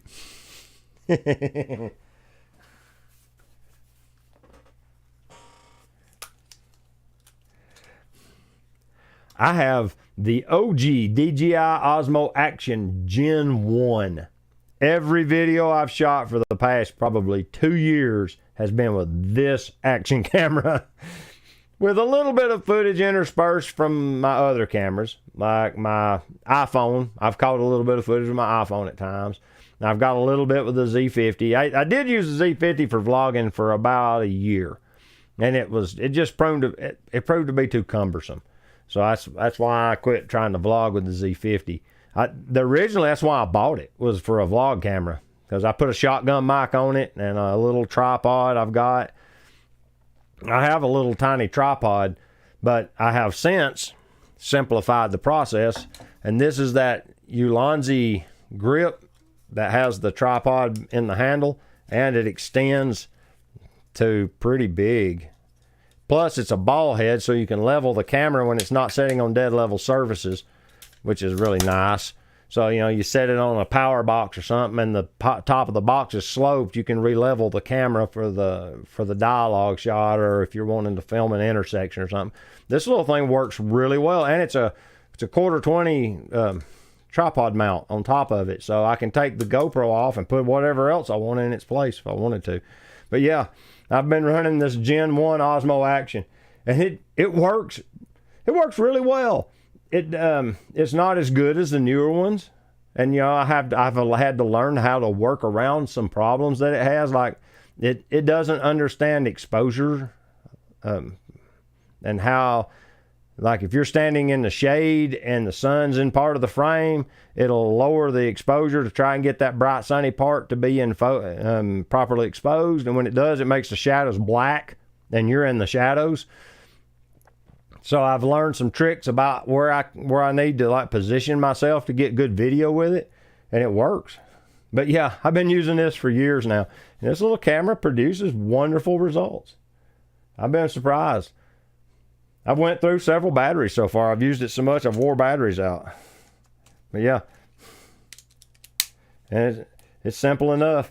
Now, the audio in it is okay. I have used the audio out of this camera, but what I'll normally do is I record my audio with a lav mic, and it's still on.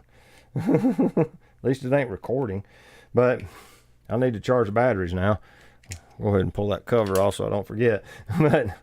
But this is a Zoom F2 field recorder, and I'll record off-camera audio by attaching this to me, and then I use the audio from here to synchronize it to get it lined up in the video real fast, because Caden Live will sync the two audio sources perfectly and really quickly. And so you either turn this audio down to 0 or delete that audio track and just use the audio from this and this video.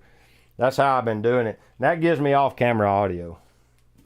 But yeah, I've wanted to get one of them, but Carmen says, "Oh my God, from 1945." Yeah, that's a World War II era Osmo Action. They put them on the P-51 Mustangs on the nose guns. That's the gun camera out of a P-51 Mustang.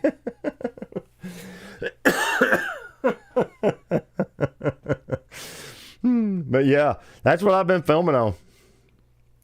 I've seen here lately, iPhone video has gotten really good. If you've watched Tim Childers' channel, he's got one called Oh no. Okay.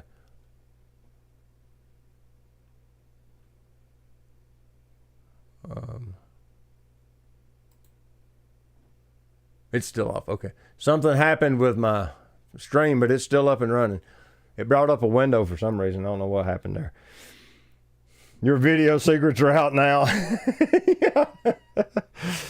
Seriously, I have a video that either went live the other day or is about to go live. It's like 5 things I've learned from doing YouTube for a long time. And in that, I talk about how I position myself to get good exposure for my video when I do camera dialogue, where I'm talking to the camera, talking head in the field, I guess you would say. And it shows. I show physically in there like where the sunlight needs to be, where you need to be, and I show what the camera sees. And that way you can see immediately the effects of doing it. And I suggest you try it because it works. It'll work with any video camera. The iPhone, it'll work with it. It's easy. It's easy to do once you learn it, and it works really well.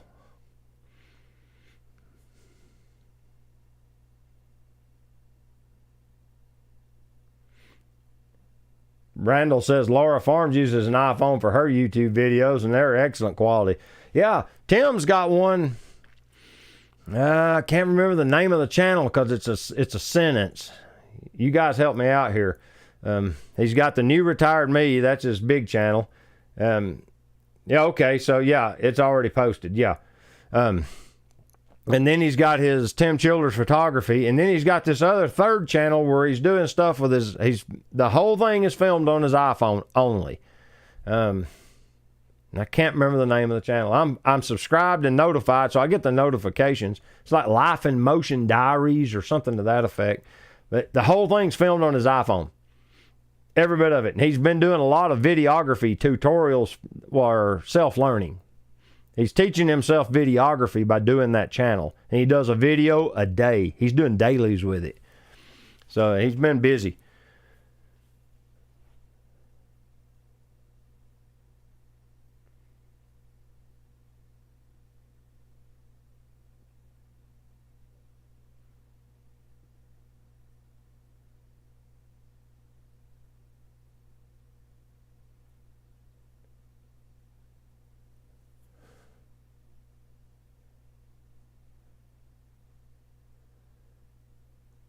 Thank you, Hassan. I just read your note.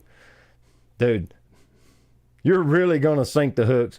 I don't know if I can sell my SL2, so I'll just have to get the S5 and have it as well.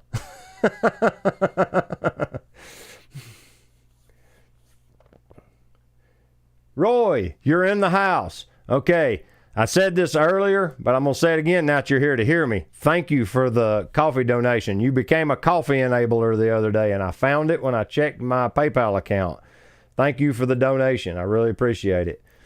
And I'm glad that you joined the stream so I could tell you pseudo in person.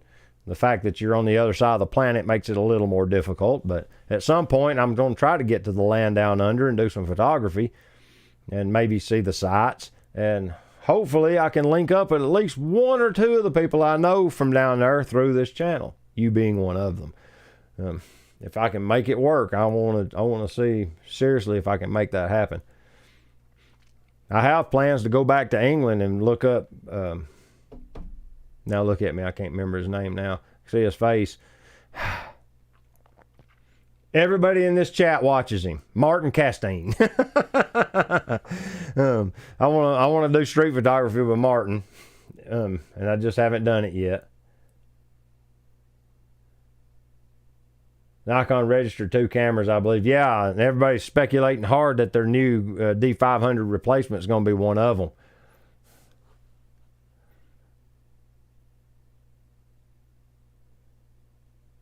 Rail Moments. Who's Rail Moments? I'm trying to get David to get an Axoon device to record what the camera sees so we can all see his photo process through the lens. Oh.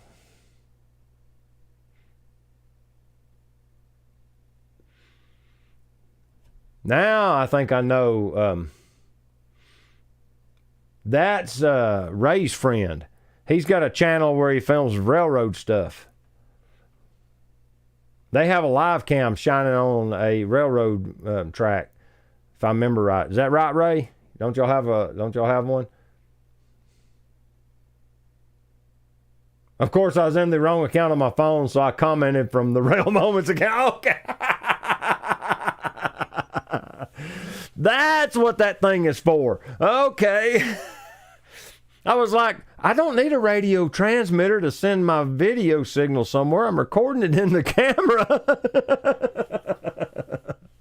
Oh, I need to talk to you in person and understand what this thing does better, because I thought, okay, it's just sending it to an off-site recorder. Now I get it. Okay. You are very welcome to visit. Yeah, that'd be awesome. I'll visit England again when they invent sunshine. Yeah, I was talking about that earlier. That's the reason I want a weather sealed camera before I go back and hike Hadrian's Wall. I won't, because I took this one last time and it is not weather resistant at all. And so I had to take a whole bunch of weather resistance countermeasures with me to protect the camera, to keep it from getting ruined if it did rain. And one day I thought I was going to get drowned. I've got photos of the rainstorm in the distance over some hills where I was up on a ridge and I could see it coming, and I somehow stayed ahead of it all day. Apparently it was either moving real slow to the north, because it did finally pass behind me, but I think it was moving more to the, let me think about this, west than it was north, because I was headed east. We did the Canterbury pilgrimage from east to west. We went from Winchester to Canterbury, and the rainstorm moved up and west as it came up. I don't know what the towns were it was coming from. I just barely remember a few of them towns we stayed in. That's a hike. If you like hiking, that was a fun hike. It was my first time doing a really, really long one. It goes to your phone. Okay. You can record as you photograph. Tim has one which interested me. That is interesting. Okay. Roy is watching YouTube at work. It's 9:27 in the morning on tomorrow, on Monday.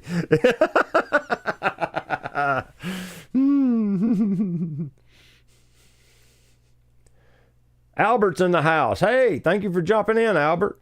Nice. We've had a pretty strong stream tonight. There's been a bunch of people come in. Is anybody seeing ads? I'm hoping I got them stopped for a little while.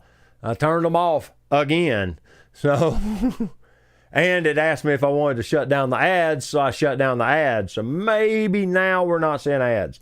I'm trying to get the ads cut off so y'all don't have to watch them on stream. Let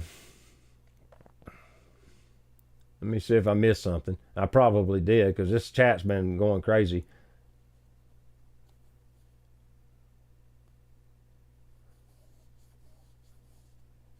Yeah, but yeah, I'm using an ancient video camera. No ads for me since switching to my phone. Okay, no ads. Good.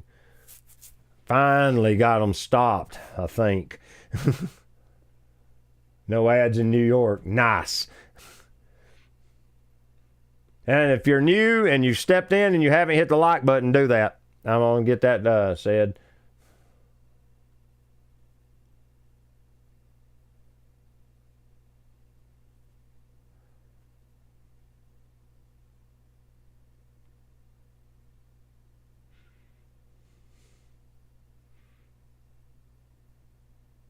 Roy Bixby is on YouTube 24/7 because he's retired. I'll talk to Tim Ray about that device, and I'll see what I can do with one. I may borrow his and drive it a day or two and see if it'll work for me. If I break it, I'll just pay for it. It's simple enough. That's pretty cool, though. That's like the old Atomos Ninjas that they would run, to where they'd record the back screen on the camera back in the day, isn't it? So that way you could see the settings, and you could see what they were manipulating when they'd go in and do the settings changes and stuff. They'd run those Atomos Ninjas, and it would allow it.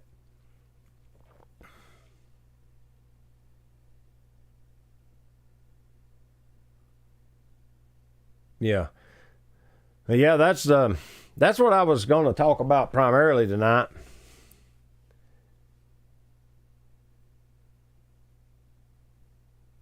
Okay.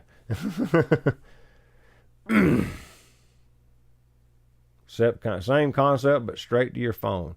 That works. I have the high memory capacity iPhone, so I have room. I can just delete them once I download them.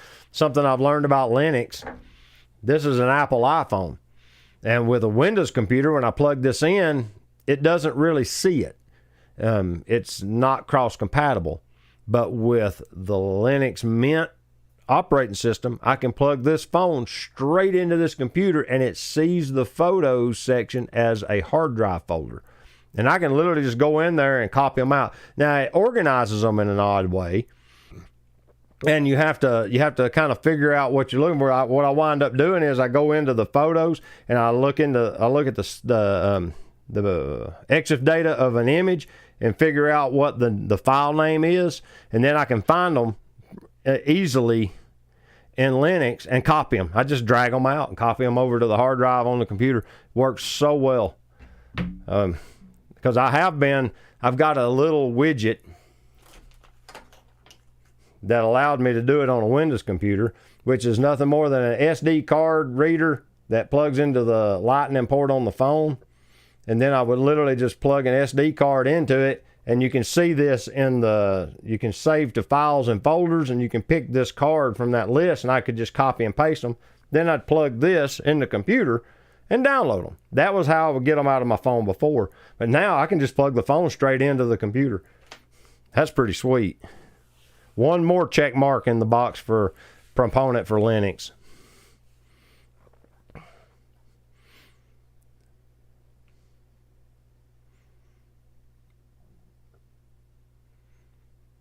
So winter is finally over. Yeah, it's coming into spring for you, I guess. Now, I'm going to assume that since we're closer to the sun during the northern hemisphere summer, that makes your winters milder. And that since we're further from the sun in the northern hemisphere winters, it makes your winters milder, or your summers milder. In theory, it shouldn't be as hot in the summer as it is in the northern hemisphere, and it shouldn't be as cold in the winter as it is in the northern hemisphere due to that eccentric orbit that the Earth is in. And we will never know because you use those weird units of measure that don't make sense.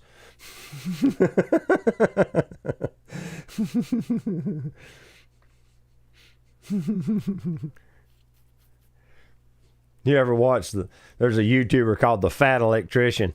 He is hilarious. He tells war stories a lot about World War II and about like soldiers that earned the Medal of Honor and things like that. And he'll talk about what does he call it? Freedom units. It's like American measurements. It's freedom units. Measured in freedom units. It's hilarious. You should just go watch any one of his videos and you'll see he's hilarious. He talks about like when he'll talk about some guy who did some daring thing, and he's like, and before the mission, he dons the best plot armor you've ever seen because he's the main character.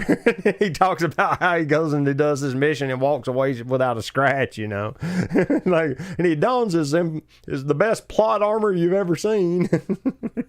Guy's hilarious, dude. I'm serious. He's uber successful at it too.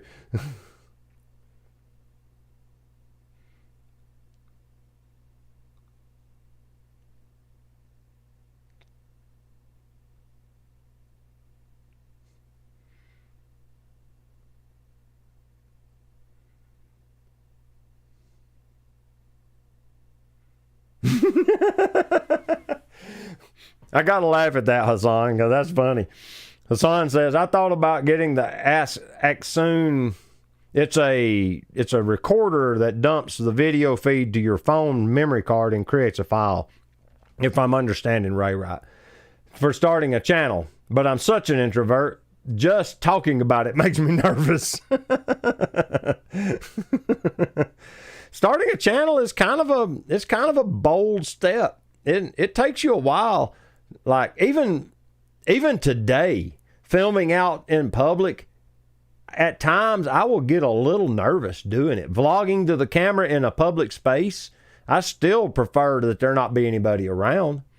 I can vlog with people walking by, and you've seen it in videos. I can do it, but I have to really set my mind to it and focus on what I'm saying and make sure I look at the lens and not look at them walking by. It's just and then I have to worry about if they did something inappropriate in the background behind me as they pass through frame. That's the next thing. I haven't had that happen yet. It happened to Casey Neistat a few times, but it hasn't happened to me. Fortunately, so far, I haven't seen anybody do anything inappropriate in the background. But I've gotten to where somebody's walking. If the background footage has got a lot of people in it, I'll review it on the camera before I come home to make sure I don't need to reshoot it.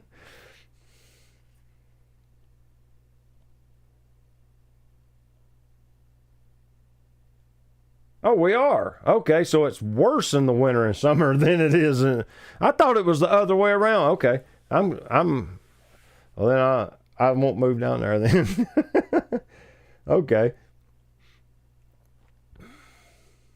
I knew it got hot in the summertime. You know, they always talk about how hot it gets in the outback. That's the only thing you really hear about Australia.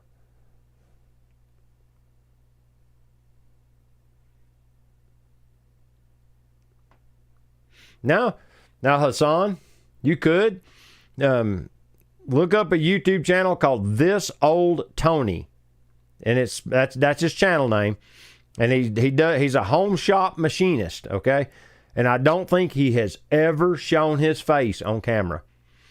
He does a lot of top down videos, or he'll set the camera up where you see his hands. He's one of them guys where you only see his hands.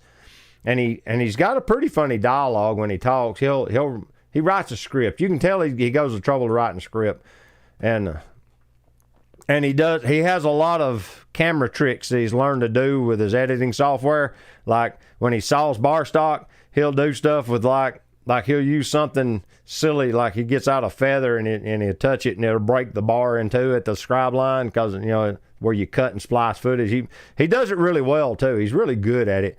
And he's like a master of embedding the subscribe word into the video somewhere where it would naturally say something else. Like on the measuring instrument, it'll say like LS Starrett Company, the company made the measuring instrument. He'll erase that and use their font and write the word subscribe on the micrometer that's laying in the frame. He does stuff like that. It'll just be kind of hidden here and there. But yeah, you never see his face. He never talks directly to the camera, ever. I'm pretty sure he's never shown his face on camera. I've watched a bunch of his videos, never seen it. George says, I'm not able to vlog in public either. Even the mighty Peter McKinnon said it weirds him out every now and then. Now, and you got to remember, he vlogged with a 1DX. That's a big camera to vlog on. I remember someone shouting at you in one of your latest videos because I get weird looks from people when I vlog. They ask me why I do this, and I tell them I don't have a girlfriend. They say, oh. That works. Yeah, a couple of teenage boys hollered at me from the car as they drove through a stop sign in the Whitwell video. And I remember leaving that in. I remember them doing it. Because I was walking away and I glanced over my shoulder and they were already looking out the window. And then as I was talking, I was already dialoguing to the camera. And then I heard them yell, but I still don't know what they said. I think they might have just, hollered sound, woo, or whatever. I don't remember what it was, but yeah, it happens from time to time.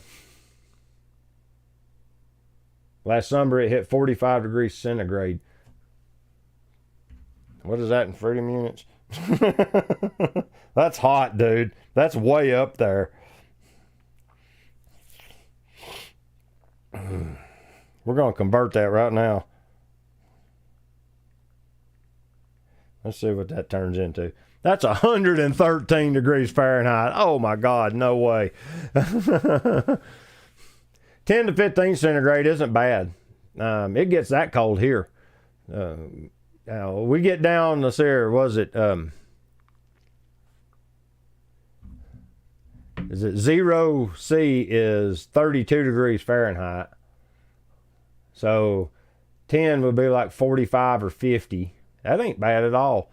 Yeah, we get down to 5 or 6 centigrade. We've hit 6 degrees Fahrenheit before, which would be 1 or 2 C.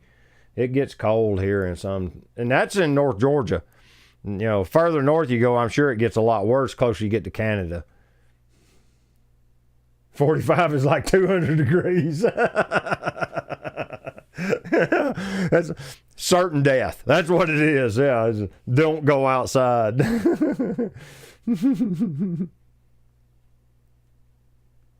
Roy says, I don't have a girlfriend either. My wife won't let me. Trust me, it's not a good idea. One woman's enough to worry about. You don't need two.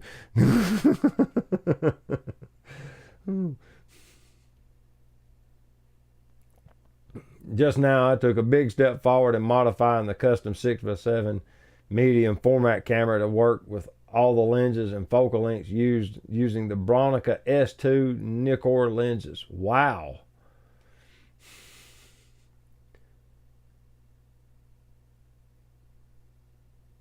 People bake bread in the brick mailboxes here. Still not sure if it's true or not. Woo! Death Valley is the hottest place in the U.S. Yeah. I don't remember what the temperatures get to in Death Valley, but it's way up there. It gets hot here. Kind of glad we're about past it now. It's starting to cool off in the days a little bit. We're just in the mid 80s now, so it's not bad at all. Terry Goyen says he was in Death Valley when it hit 132. Dadgummit. That's crazy. No way. Dude, that would scald your feet to step out on the road at that temperature. The road would probably be 200 degrees.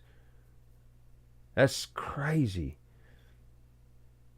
Bah, Death Valley's dry heat. Alabama summer is like the devil's court.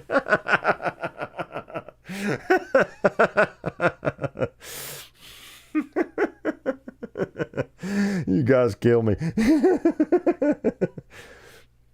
No, this chat is off the chain. I'm going to give you a little bit of insight. I've seen this lens sitting here and I've been thinking about it. I'll give you a little insight to a 3-element lens. I don't know. They got a name that they use for a 3-element lens. I don't know what they'd call it. Tri something. But trisymmetric or something like that. But it has glorious lens flare when pointed towards the sun. When the sun is in the same direction as your picture, the image turns almost white. It has incredible lens flare, to the point that it washes it out and you just can't take the picture. I got reference photos for the vlog when I turned it towards an old building in Chattanooga that I photographed several times, and I was just wanting something for a triplet. Yeah, there you go. I wanted something for reference, see what kind of lens flare, because I normally will shoot at the sun for flare, or with it shining on the front element to see what you're going to get. And the Nikkor lenses, well, they'll have the little deal where it's like the little donuts passing, and a line passing through the image. Looks cool. It has some kind of a neat effect. This thing, it just turned white. It's like, wow, that's pretty bad lens flare. And then I took my hat and I shaded the lens and took the same picture so you could see what you would get both ways. That way you'd know that the lens flare is produced by the sun shining on the front element. Yeah. Terry says, local store picked up the 24 to 50 f4. I walked out of frame because that's what this is. The only things I only have 2 complaints about this lens. One, is it's really heavy. It's all metal construction with a lot of glass. You can see the front element is like right here. So, you know, it's not like the 55 f3.5 micro Nikkor where the front element is like way down in here and it's all body so that it can telescope way out for the macro purposes. No, there's a lot going on in this lens. But it's got 3 control surfaces. That's the part that makes it difficult for me to use, because these lenses, I'm not used to having the zoom being a rotational zoom. I'm used to push-pull zoom from lenses of this era. So having a rotational zoom ring messes with my head, and I end up turning this instead of the focus ring, because I'm used to using the focus ring be right in front of the aperture ring. So I grab this thinking it's focus, and ultimately I end up just zooming, and it's still out of focus. So yeah, you need to use it a good bit if you plan to shoot with it some, because you got to retrain your mind to use a rotational zoom on a manual lens from, you know, but it is kind of heavy. So and that's nice in a way because it helps dampen my hand movement a little bit. You know, the heavier the camera, the less jerky the movement is, so the IBIS can work a little better. But yeah, she's a heavy girl, but it works good. It takes really good pictures. I can highly recommend it. If you can get it for reasonable money, I say grab one, because it's a cool lens. I used Grant. He's Grant Govro. A lot of times will be in the chat. He loaned me his, and I done the review on it, and then I found this one at Ball Camera in Asheville, North Carolina, and I picked it up. I don't remember what I gave for it, but it's a good lens.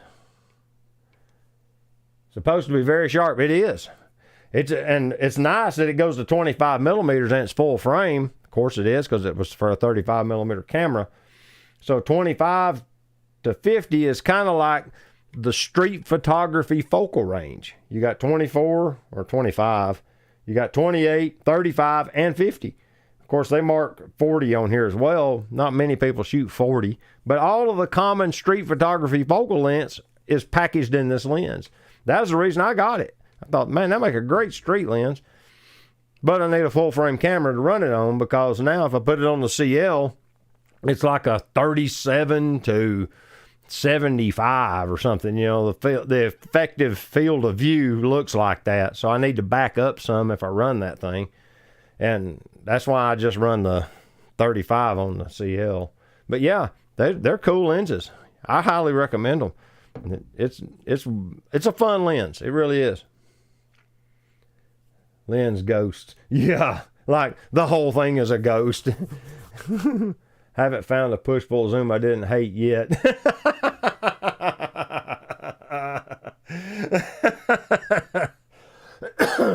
I've got a couple of them 70 to 200 or 70 to 210 push-pulls. I ran them for a while with my XT3 when I would do sports photography. I got to where I could do pretty decent photos with them. Yeah. My 35 to 70 that I shot on my D810, the f2.8 lens from the 90s, that's actually a really nice autofocus lens, and it was push-pull zoom. I like that lens. Now, they say that you got to be careful with them because they have a glued element in them. What do they call it? A bonded element. They got 2 glass elements that are glued together, and that glue will go bad, and it'll get haze in it, and there's no repairing that from what I understand. Nobody knows how to fix it, so once that glue goes, that lens is done. But yeah, I've had 2 of them over the years. I bought one, shot it so much and loved it that I bought a second one as a spare in case I damaged it, because they were cheap, $250, $300 for a constant aperture f2.8 zoom lens, mid-range zoom. Now, of course, it didn't go to 24 like the new ones. It was 35 to 70, but it worked beautifully. I used it a lot. I love that lens on the D810.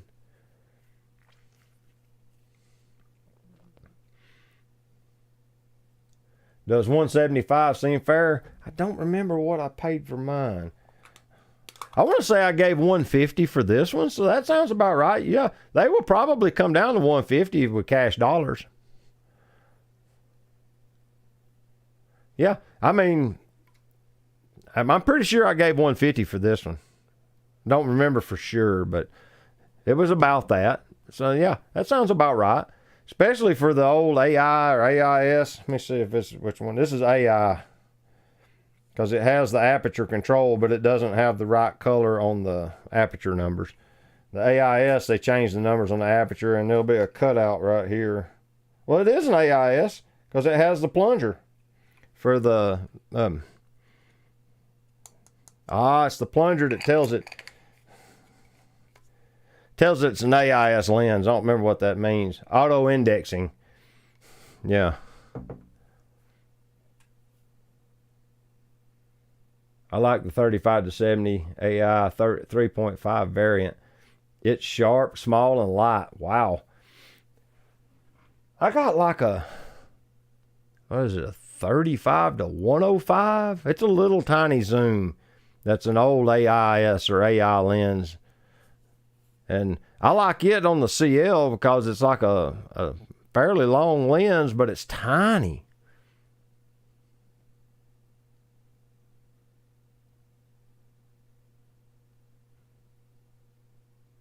Robert's Used Photo has a 35 to 70 for $55 in good condition.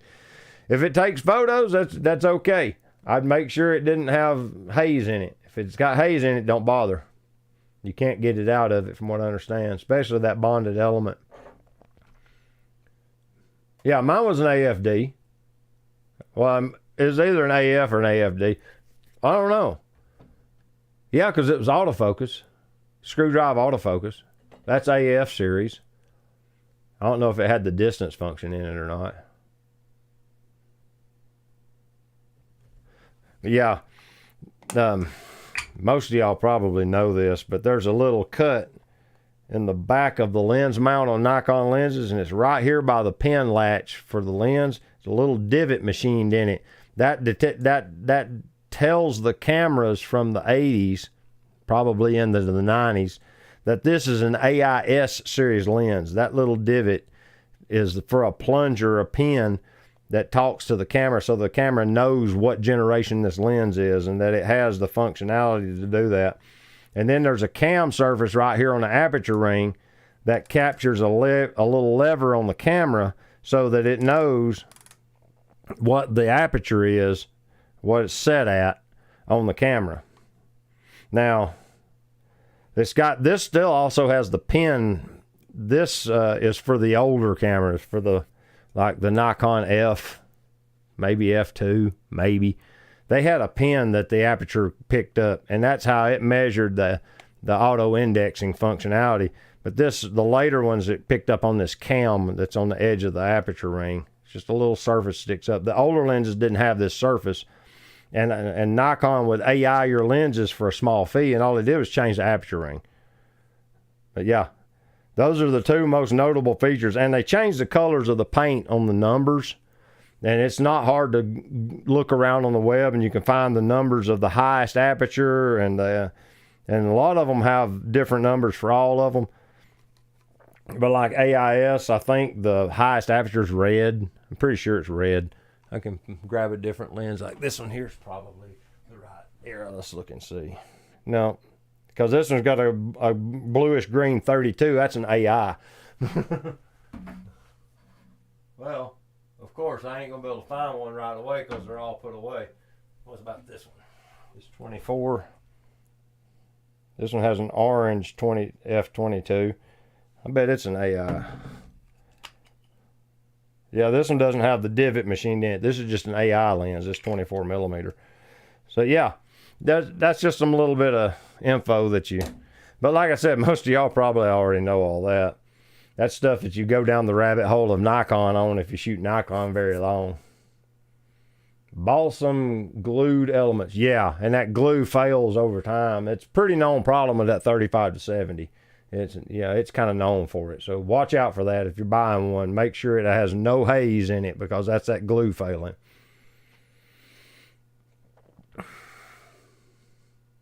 The cutout divot, yeah. Early zooms are often pretty crappy. Yeah, and heavy. If you like the lens enough, then add contacts that talk to the camera from Dandelion.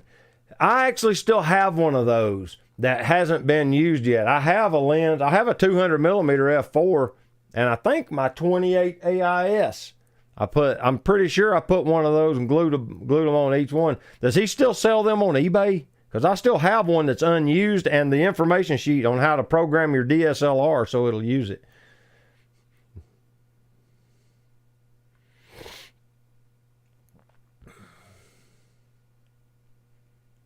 Kind of orangish red. Yeah, that's what I was thinking. I really want to start a YouTube channel to showcase all types of lenses, but I'm afraid no one is going to watch. Don't be afraid. Upload the videos. People will watch. The key to getting the people to see your videos is keywording. You got to make sure your title directly reflects what the video's about. These are magic tricks I've learned as well over years, and I'm about to just drop you a bunch of knowledge for free. The title has to say what's in the video. That way it's not clickbait. Because once the video gets determined to be clickbait, nobody will get to see it. It won't share it. Your thumbnail needs to be something that gets people's attention. It needs to have like a splash of red, or your face with an expression works really good. It doesn't necessarily need to have text on it, but it needs to be something that you can do consistently. If you look at Carmine Taverna's videos, he always has a colored box that says what's going on in the video, and usually a picture of him, so that when it goes by in the news feed on the side, you can spot his videos. Phil Thatch, all of his videos will always say, it'll be a picture of whatever his video's about, bird photography or downtown street or whatever he's photographing, and then he'll always name the camera and lens he's using on the thumbnail, so you can immediately see that's one of Phil's videos. I have started, mine were chaotic and they didn't get many views, and they still ain't right now, but it's improving. I've started adding to the vlog style videos a picture of me over a photo that I took on the photo walk, and it might be shared in the video and it might not, but it's a photo from that trip, so it's a relevant image. And I'll usually put a badge of what brand camera I'm using, whether it be Leica or Nikon or whatever, in the picture. And if it's my lens review videos, then I always, I'll have to do this, turn that off. I always use this drawing or this setup, and I do these photos like this on the tabletop. And by doing that, my lens reviews have become consistent thumbnails. Your thumbnails need to be consistent and something that draws the eye. They say a little bit of red helps. The color red draws your attention. An expression with a face. That's why people put their picture on it. Your eye is naturally drawn to a human face, so that works really good. But yeah, those are some things that help. And then there's a section where you can put like hashtags. I'm not sure if they do much, but I put them. But the description needs to reflect what's in the video as well. So you need to type a description. I normally try to type at least 100 words. They give you 5,000, and I normally do about 100. But I try to say the name of the camera or the name of the town, and things like that. And then during the video, if you'll notice, the more successful channels, like watch one of Phil's videos. He's real good about this. I don't know if he scripts his videos, but he does a real good job of naming the camera and lens multiple times. Like if I was to do it in mine, which I'm not good at doing, I fail to do it routinely. You would see me saying, well, with the Leica CL and the 35 millimeter Summicron L, then I'm able to get this photo. That they don't say that because they're trying to brag about their gear they're using. They're doing that because YouTube scrapes the audio for keywords, and it's trying to find relevant keywording even in the audio stream. So if you say, like if you're doing lens reviews and you're saying, I'm reviewing the Jupiter 8 Russian lens from 1958, and and then as you're talking about that, well, with the Jupiter 8 lens, I'm probably going to get hits on Jupiter 8 because I've said it so many times in this live stream. But yeah, that matters. And it seems like if you say it 4 or 5 times, it helps to spread the video. And it works. I don't know why, but it works.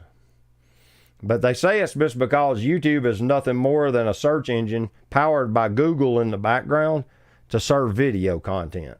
And they just want to keep you on the platform so they can serve you ads. It's kind of like Google search. They want to keep you on the search page.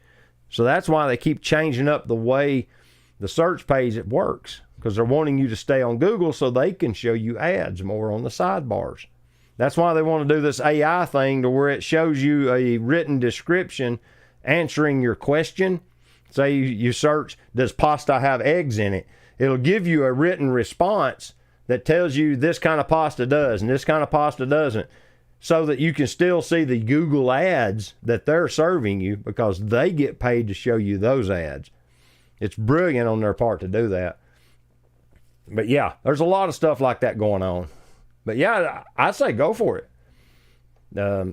What was his name?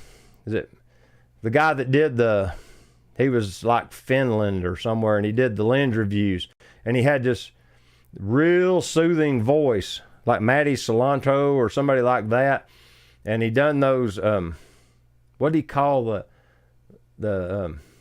was almost like Zenography, I think was what the name of the channel was. Loved listening to him talk about his lenses. And he never showed his face, and he'd compare lenses, and they were all vintage. Real cool channel. So yeah, find your space and do it, dude. Give it a shot.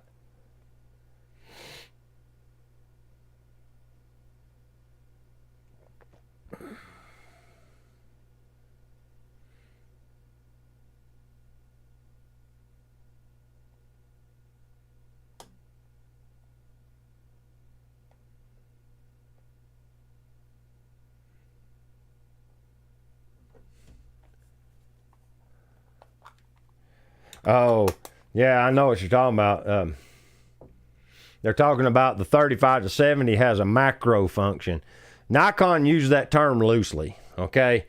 What it allowed was once you got to typically the widest angle of the focal range, you could hit a little button on the focus ring, and it would allow you to push the lens past minimum focus, and it would focus closer. What it was doing is it was telescoping the lens a little further from the camera, which improves minimum focus distance. It allows you to focus a little closer.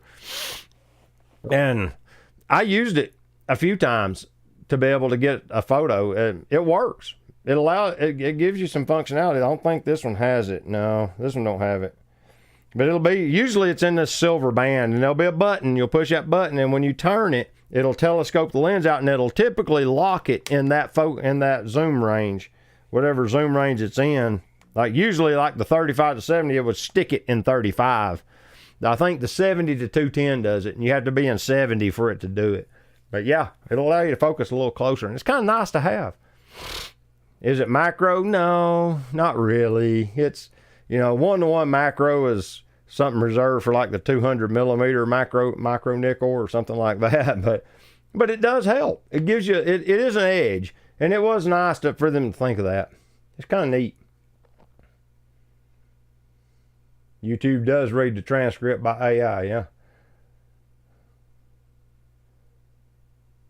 Roy says Nikon's worst ever zoom was their first, the 36 to 72, which is only for collectors. Yeah. I don't think I've ever seen one of those in person.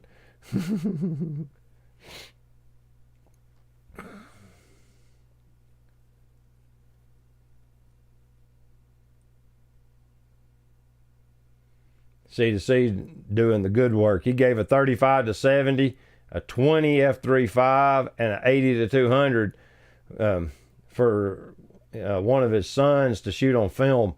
Dude, that's a nice kit. I would have killed to have a kit like that as a teenager. That would have been glorious. The early 43 to 86 lens was pretty bad also. So I'm starting to see something here that's starting to see a pattern. These odd focal length zooms. Roy says, love the Russian lenses. If you get a good one, but watch, they don't try to invade our neighbor's house. I have two of these. One is the little 50f 3.5 pancake lens, a little tiny thing, and I don't like it because the aperture ring is on the front, and it's real easy to bump and move it off of the aperture you're using. That's the main gripe I have with it, because it's so small. You're real prone to get it to rub the aperture ring when you go to focus it, because it's literally only about that thick. The only reason I bought it is because it actually has USSR engraved in it. But this one actually has enough space. The aperture ring is still on the front, but it you don't like get into it. Now it does rotate with the lens as you focus. The aperture, the front element's spinning, but that don't matter to me. I'm not running like circular polarizers. So with the Jupiter 8, there I said it again. It's not a big deal.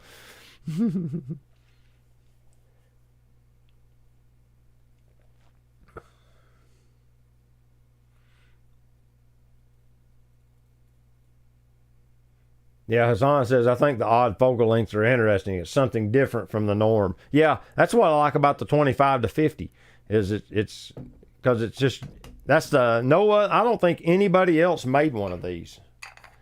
Put that lens cap back on before I get trash on the rear element. George says, I'll bring some odd old knock-on lenses on my next visit. Nice. Albert says he loves the Russian lenses because they have character. Yeah, I do too. This one, I was hoping it had bubble bokeh or swirly bokeh, but it don't. It has a pretty clear aperture. Like the aperture blades, I don't remember how many aperture blades it has. There's like at least 8. It takes good photos. The aperture blades have some wear on the edges. I thought it was oil, but I've cleaned them with a Q-tip and got all the oil off of them, and there's still shiny spots. I'm assuming that's wear from rubbing. C2C says, my dad had a friend, a Russian friend, give him a camera, and it had the sniper mount with the buttstock and the trigger back in the late 70s. I have seen those. I have a remote release that's a trigger with a cable. And I don't remember if it's meant to be, I think it's meant to be held off camera so you can fire it with it not actually connected physically to the camera. It's in one of these containers. Yeah, let me see here something right quick. Reach back here. Where are they at? No. Maybe it's in here. That bad. I did not intend on that to happen. Let's see. Yeah, here we go. What we have here is how you organize vintage glass.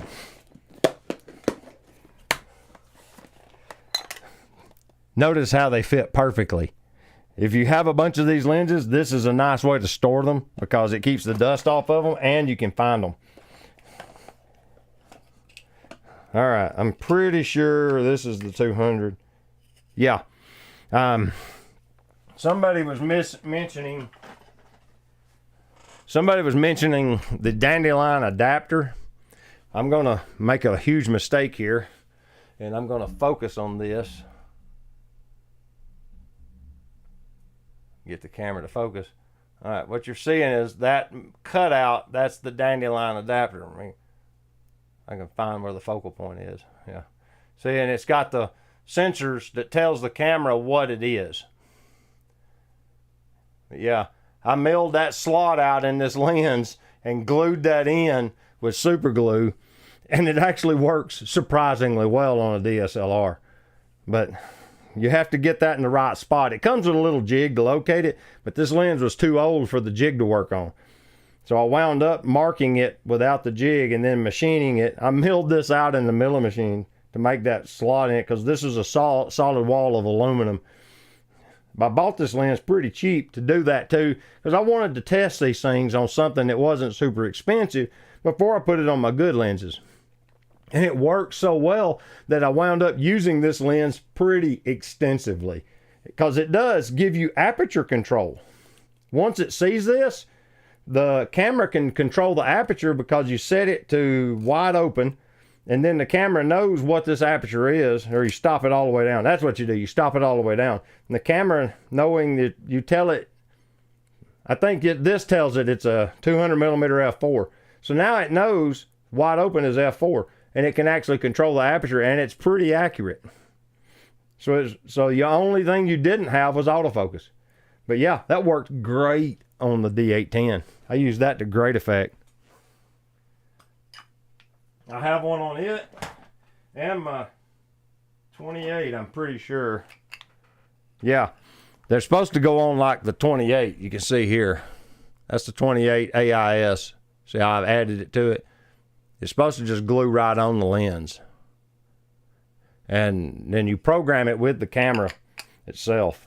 All right, let me do something. I normally fail to refocus on me. It's right there. No, I do not run autofocus because I hate, the Z50 has a habit of pulsing. So I put it manual and I focus manually. But, whoop, sorry. But what I was going to get out, the reason I got this out actually was for this lens. This is the, let's see which one it is. The 35 to 105 push-pull zoom. All right. This has that little macro functionality. That's what this section over here is telling us. Is the macro ratio. Once you set it, I think this one's it. Let's see. Yeah. Well, this one actually allows you to still run the zoom in and out, which is unusual. It didn't lock it. But what it's done is, you can see what macro is doing. It's just making the lens longer. And you hit this little button, and when you pivot this ring, it moves the lens a little further out, allowing you to focus a little closer. That's all it is. But it's a nice little neat feature. This is a cool little zoom lens. I run this, like I said, I like this on the CL because it's, you know, the size is great. And it's like a 50 to 150 zoom, roughly. It's a pretty cool little general purpose lens. And I don't even remember where I got this, probably off of eBay. I bought a lot of these off eBay back in the day. I bought this when I had the XT3. I bought it for that camera. And I used it to do a lot of like rock climbing competition photography because of that zoom functionality.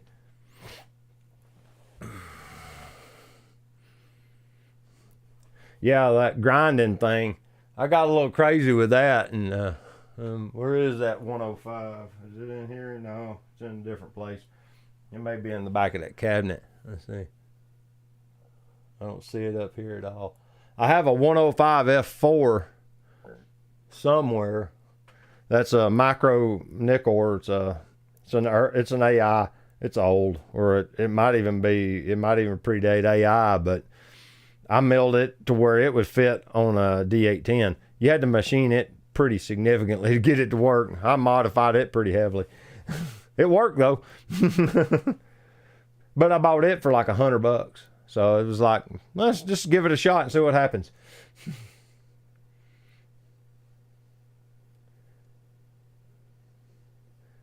With the Nikon Z mount and everybody's going to it, the older F mounts are a steal. Truth.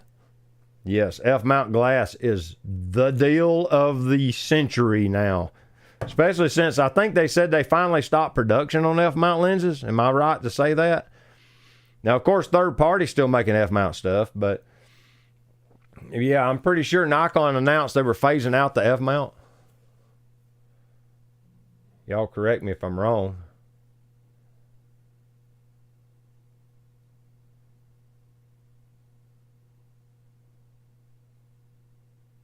Oh, the AIS F-mount lenses are getting expensive again because of the videographers have found them. Yeah. They did that to Leica lenses. The Leica R-mount lenses became very popular with videographers because it's Leica glass, so it's real good glass, and they'll just declick the aperture so they have aperture control. And then they have them cine lens them. They add the little gear drive on the aperture and the focus ring so they can control them with the follow focus deal. You see them on eBay pretty regular, Leica R-mount 50 millimeter cine lens, and that's what they've done. They've took the aperture click out and added them little gear rings to the two operations so they can control them with the little remote deal. It's pretty popular. Albert says, I love all the flaws in the old lenses because they add a special beauty that most modern lenses, especially mirrorless optics, lack. Yeah, that's the thing with this 50 millimeter Summicron L on this Leica. It's, as they say, clinically sharp. It is a very, very sharp lens, and that allows you a maximum croppage. If you're a little further away than you really wanted to be, you can crop in on that 47 million pixels. And since the resolution of the lens is so good, you really don't lose any of the image quality by shortening it down to like 15 megapixels. You can crop pretty heavily and the image still looks good on social media and on the internet.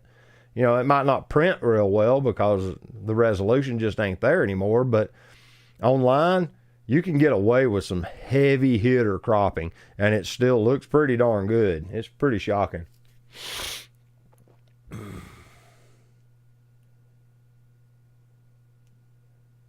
Let's see here. I use Z lenses for work and AIS manual lenses for fun, is what Roy says. Yeah, you see, I was shooting with this old Jupiter 8 today on that camera. I put that 50 millimeter on it so I could take this one off and just wouldn't leave the sensor exposed. But yeah, everything I've got out tonight is old vintage glass, except for a few. I mean, yeah, it's just old stuff. I love the old lenses.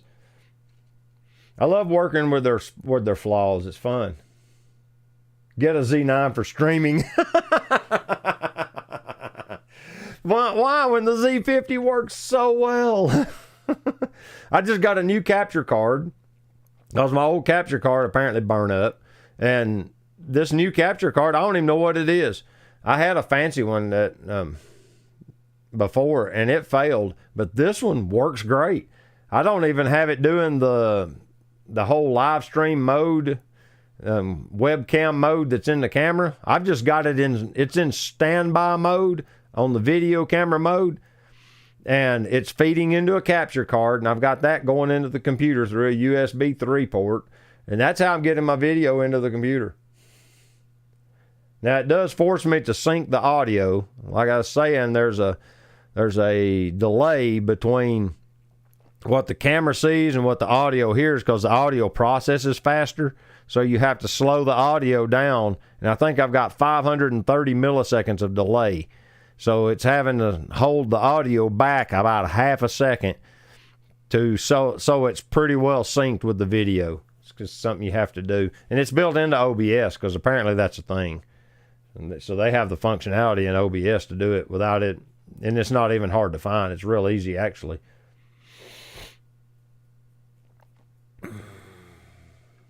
Yeah, George said he did read it too, that Nikon's only making Z-mount now. Terry says, the D6 was, I believe, the last F-mount body made by Nikon, just like the F6 was the last film body. Yeah, I think you're right. It's interesting because that F6 now, it's still kind of pricey. You can get F5s pretty cheap, but F6s are expensive even today.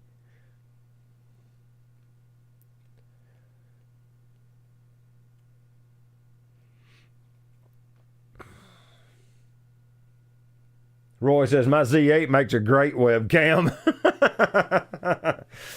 I'm just going to be perfectly honest with you.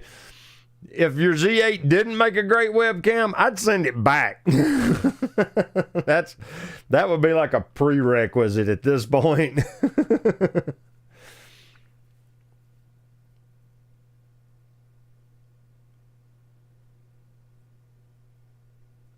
I'm just checking through. I'll make sure I didn't miss anything. I probably did. There's a lot going on in this chat.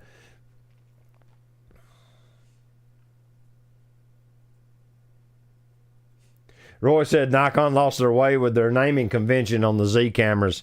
You had the F, F2, F3, F4, F5, F6, D1 through D6, but no Z1. What happened?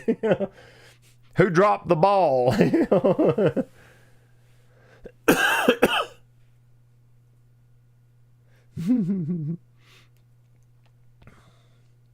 Ken Bear's in the house. He found the stream. Let's see what time, how far into it are we? Well, it tells me right here. 2.5 hours into the stream. We have been going 2 hours and 35 minutes. Wow.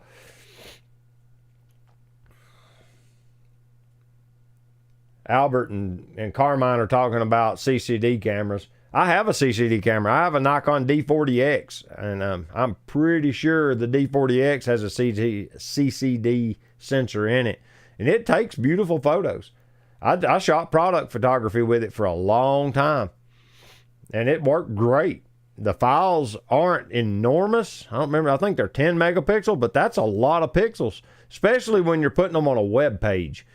If you do a website, you want the images to come out.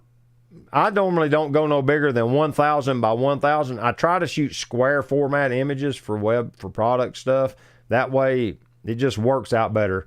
And I try to shoot white background for white web pages so it looks like it's floating on the web page, But there's ways to make that work better, like the way you feather the edge so that they blend the colors or whatever. But most of the time I try to get the white on the photo to be pure white. It's hard to do for me. The flash seems to have a little color temperature in it, and you have to go in and change it. But it's not too hard to fix. It's just kind of a hassle for me. But I used the D40 down in the machine shop doing product photos for a long time. And then I brought it up to the house, and I've been using my Leicas ever since. I've been using the CL. And like I said, I think it was Ray that pointed me to a little widget that Nikon makes. That's a little adapter that goes into the hot shoe that creates a sync port. It converts the hot shoe into a sync port, and you can I just run a sync cable out to a flash. That way I don't have to worry about batteries and wireless triggers. It just plugs straight into the flash, and I slave the other flashes off of the one I'm controlling, so they all fire sympathetically at once, and it gives me my white background like I want. And I can control the light by controlling amount. I adjust each one independently to get what I want. Like if I want less on one side than the other or whatever, I'll turn them up and down.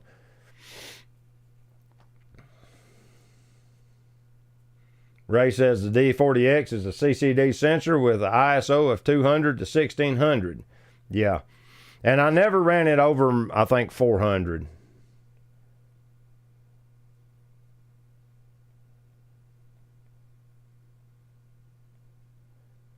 Roy's saying that the CCD sensors have fewer but better A to D amplifiers. That's where the great images come from. They're not over processing the image. That makes sense.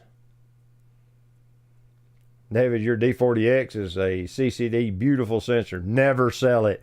Thank you. All right. It's in the living room currently. I don't remember what lens I stuck on it. It did have that 18 to 55 kit lens on it, and I took it off to do that video with, and I don't know that I put it back on it, so I've got to go make sure. I put something on either a body cap or another lens, but it's in a display cabinet in the living room. I probably need to get a fresh battery for it while they still make them. Terry says he heard Kodak was sold again. They have really fallen down. They made the first commercial digital camera. They made the first one literally ever, as far as I'm aware of. That monster, you can dig that up on some videos on YouTube and see what the original digital camera looked like. It was a monster. Looked like a mini fridge sitting on a table. It was huge. Yeah, and then they didn't pursue it. That was a mistake, super mistake on their part, not pursuing digital. I guess they thought film would last forever because it had already lasted almost a century, and they were king of the hill at the time in film manufacture. Yeah, there were competitors, but everybody used Kodak film. It was just a thing, Portra was some of the best portrait film there was, and there was just, Tri-X, and there were so many good Kodak films. Kodachrome, literally the magic. You know. And yeah, and now they're essentially gone. It's sad to see it.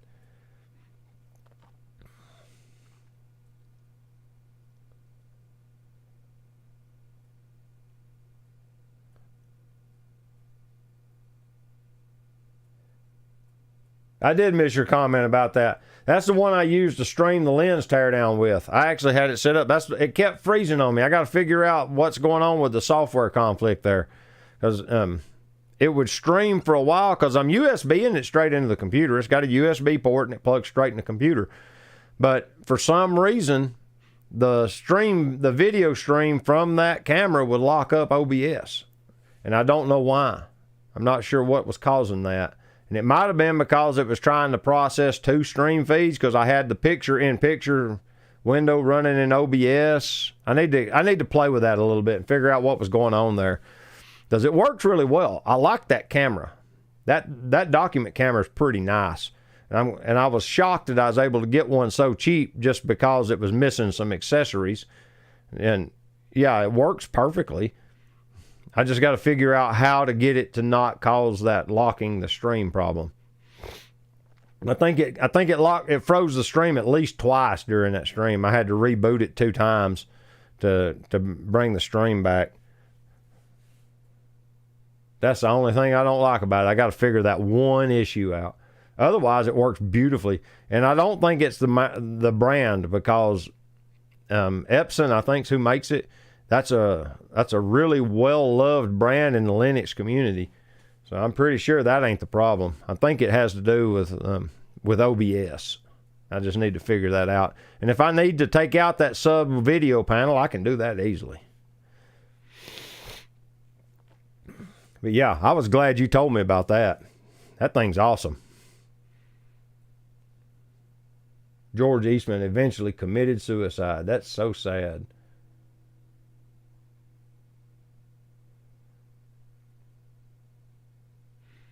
Bought a girlfriend a Kodak digital that had a little printer.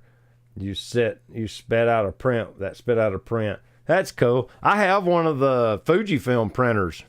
I think it's right there. Maybe I put it back in the closet. I've got several packs of that square format film it prints on.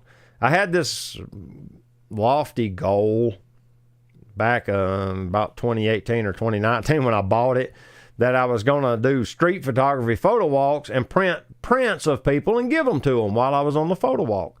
You know, make their portrait and give them the print. But it takes so long because you have to connect the camera to the printer, and it will. And then in the camera, you can send it to the printer, but it's a slow process. And you stand there for a long time while it sends the data, and then it prints it. And eventually it'll print it. But it took way longer than I thought it was going to. And that's the reason I gave up on that little project.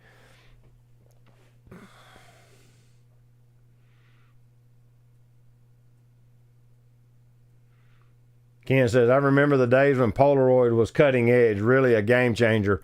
Yeah, I kind of wish Polaroid was still a legit thing. You know, Fuji makes a pretty cool instant camera film. I just don't care for their camera. I would like to see a retrofit film back that fit on, say, a Nikon F3 that took the Fuji Instax large format film. And that way you could shoot on the F3 and then immediately print the photos. You know, take the hinge pin out of the rear door, put this Fuji film back on it to where you could put the Instax in it. That would be fun. Or maybe the land camera, because I have a land camera. A friend of mine gave me a vintage land camera, and some people have messed around with that. But yeah, if we could figure out how to make that work, that would be gloriously epic. I would love to shoot Instax with a land camera. That'd just be fun. Now, maybe that'll be a project. I know I've been hanging on to that land camera for a reason, because mine's in really good shape. And I've thought about how I could get that to work, because you got to know how to get the electronics to work too. So I guess you could literally take one of those Fuji Instax cameras and dismantle it and take the film processing section of the electronics and then put them in that film bag. And just put a fire switch to fire the developing portion. You know, you take the picture because it's exposing the film on the inside. Once you've took the photo, then you would hit the button to process the image or something like that. That might be how I could make it work. Maybe I could figure that out, because if you could adapt that, then you could use one of those old retro cameras and take some neat Polaroid-esque photos. You know, they had the Polaroid backs for the old, they call them box cameras that has the bellows. The ones like Nick Carver shoots on. I don't remember. They got a name. They made a Polaroid back for them. Made them for the Hasselblads, I believe, so you could take a test shot with a Polaroid. Carmine says, time for a machinist, David, to start an Instax camera shop.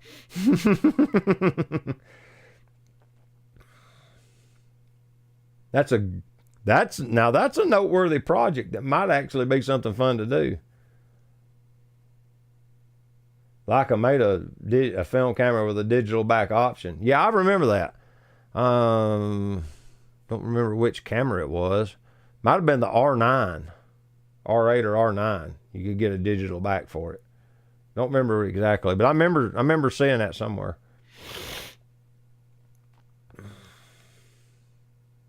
Albert says, one of the most erroneous assertions ever stated by photography influencers is that CCD sensors are cheap. This is a misinformation that is completely 100% untrue. Yeah, I'm going to say that's probably because nowadays those cameras, being as old as they are very inexpensive, and they're finding them secondhand. But back in the day, those cameras were quite costly. I mean, Leica used CCD sensors. They had big problems out of them with the M8. I believe it was the M8 had corrosion issues, but I'm thinking that was the cover glass was corroding, because somebody picked that up and started fixing them after Leica quit working on them. There was something to do with the cover glass was actually corroding. It wasn't an actual sensor. I'm pretty sure that's what was wrong. But yeah.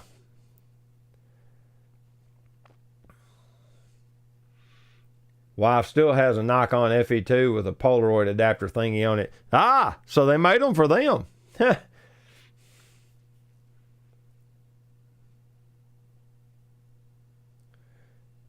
C2C says, we got into those too when we were doing events with delivering prints on demand, and that's back in the days when it took a week or two to get your prints. Most medium format cameras had a Polaroid back, but the FP100 film is no more. Yeah, that's a sad reality. That's, when I look back on that, it's sad that I lived through that era and never did dabble in none of that stuff. And I really wished I had of. It took me a long time to come around to interchangeable lens cameras. My first real interchangeable lens camera was a Yashica in the mid-90s. I bought a Yashica. It's a 103. I don't remember the prefix letters. I have another one in the furnace room in a camera bag that Craig gave me. Same exact camera. Had the same exact problems. The leather on them was made of like vinyl or something, and the cover would come off, and it'd make them look weird. Look like you had cotton glued on it instead of a layer of leather. The leatherette wasn't real. But that was my entry or my gateway into interchangeable lens cameras, and I loved that camera. It took beautiful photos. The mirror, the glue for the mirror on the pentaprism mirror turned loose, and the mirror fell off, and I glued it back on with super glue and used that camera for years after that. Finally sold it on eBay. But yeah, I remember that. The mirror, actually, the glue turned loose, and I had to glue the mirror back in place in the mirror box. What is the full frame Nikon camera that the ZFC and the ZF mimic? I think it's the FE2. Pretty sure that's it. No, it's a film camera. I'm pretty sure it's the FE2. Nikon made their own sensor for the D2H. It produced great photos. I didn't know the D2 had a Nikkor sensor in it. I didn't know they ever made their own sensor at all. That's news to me. FM2, not the FE2. Yeah, that's it.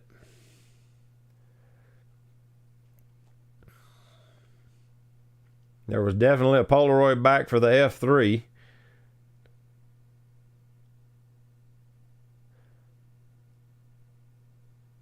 Super glue and duct tape can fix anything. Yeah.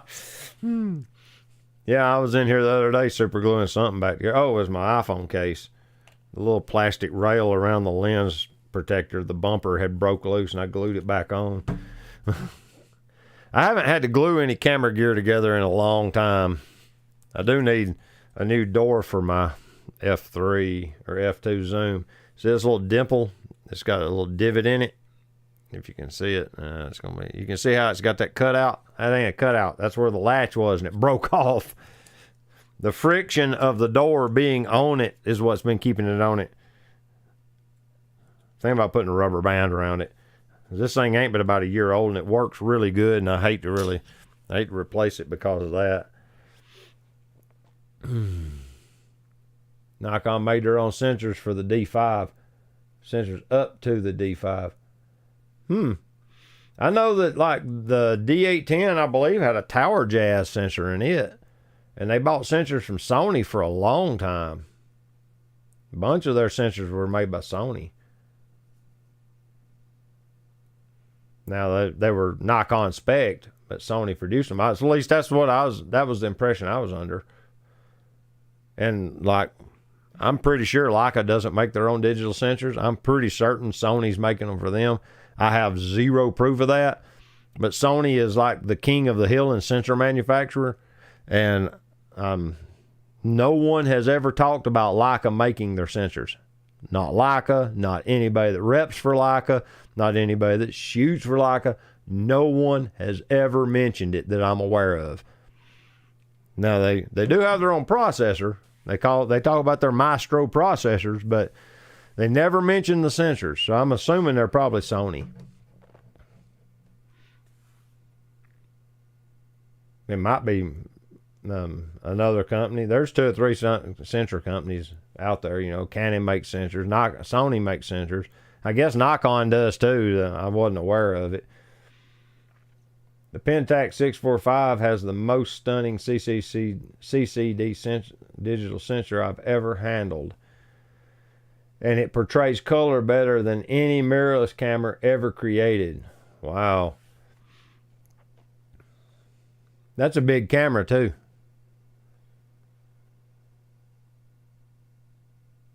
You need the 3D print replacement parts. I need to buy a 3D printer to do that. I still don't have one. I have looked into it once or twice. I have actually looked into getting a 3D printer a couple of times. For $1,000, you can get a computer, a printer, a bunch of the wire, plastic, everything you need basically to kind of get started and have a nice printer. That's not even buying a cheap printer. That's buying a pretty nice plastic printer. You can do pretty good stuff. But then I have to learn all that crap that goes along with 3D printing. It would be handy though. It'd be handy for stuff like this. Just print a new cover.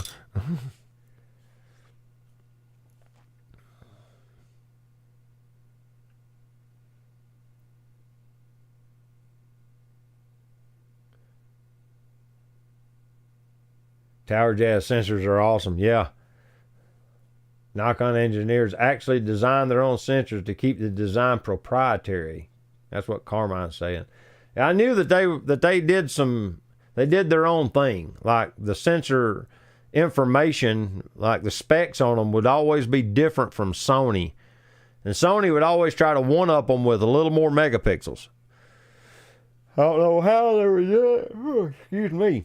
But they would always add just a few more pixels to the Sony sensor so they could always say they had more megapixels.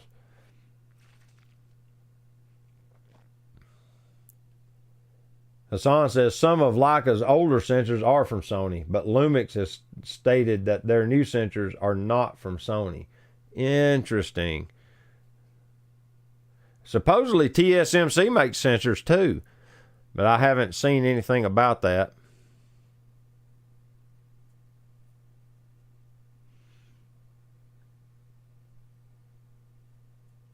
So Leica and Lumix newer sensors are not from Sony. Apparently Lumix and Sony have some sort of corporate feud going on, so they don't talk to each other.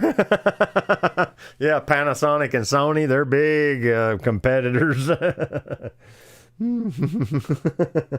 But then again, so is Samsung, and Samsung buys all their crap from Sony, so...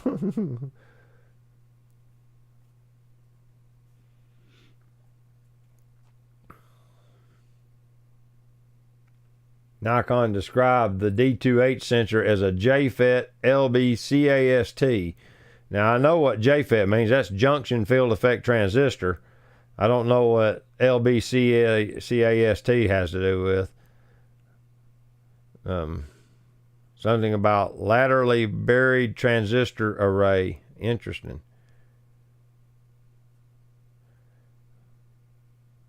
Yeah, that's going to be complicated. Photo transistors. That's all them sensor sites are. The magic comes in the micro lenses.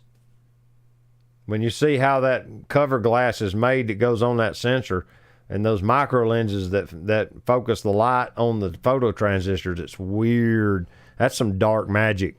I don't fully understand all I know about that, but yeah, there's something going on there that I ain't completely aware of. I understand electronics, but some of that crap is like next level electronics that I don't fully grasp. Some Sony sensors are over digitized, yeah. I shot a Sony camera for a little while, and it produced fine results. I had a A7 II. It was the first camera with sensor stabilization. And toward the end of my owning the camera, the sensor would occasionally give you this problem where it would get hung, because it was hanging from like springs and it was moving in there. And then when you powered it up, the little servos would take over and it would center out. But occasionally it would actually get caught on something in the camera and the sensor would be out of square and it couldn't home it out when you powered it on. And the literal fix on all of the internet sites was to point the camera at the ground and give it a smart whack on the battery compartment on the bottom. I had the battery grip added on mine, but yeah, you basically bump the camera from the bottom and that would move the sensor. It would shake it loose from that spot and it would reset it. And then it would work, and it sure did. I had to do that to it probably a half a dozen times over the course of a year. And it seems like if I stored it a certain way, it would do it. So I was very careful to not like transport it except sitting down with it facing, sitting it on the base. Even in the truck in the camera bag, it wouldn't be like standing up with the bag standing up in the seat or something. I made sure I transported it in that one position, and it seemed to fix it. And when I sold it, the person I sold it to, I made sure they were aware of this and that was the fix, and I let it go at a pretty decent price because of that. I was like, and if it gives them too much trouble, I told him I'd give him his money back because I didn't want to sell him no lemon. But he never called back about it, so I'm assuming it worked.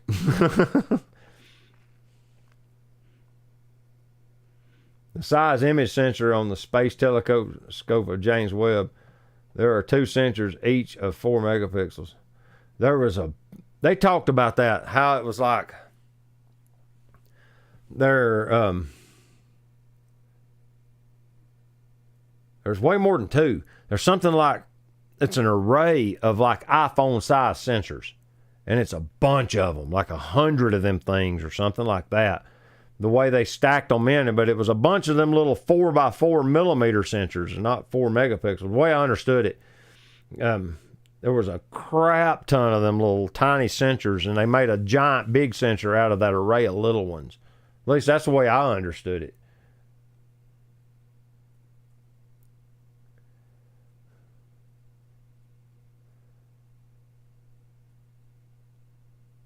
Yeah, some IBISes lock when the camera's off and some others don't. Yeah, I don't think this one does.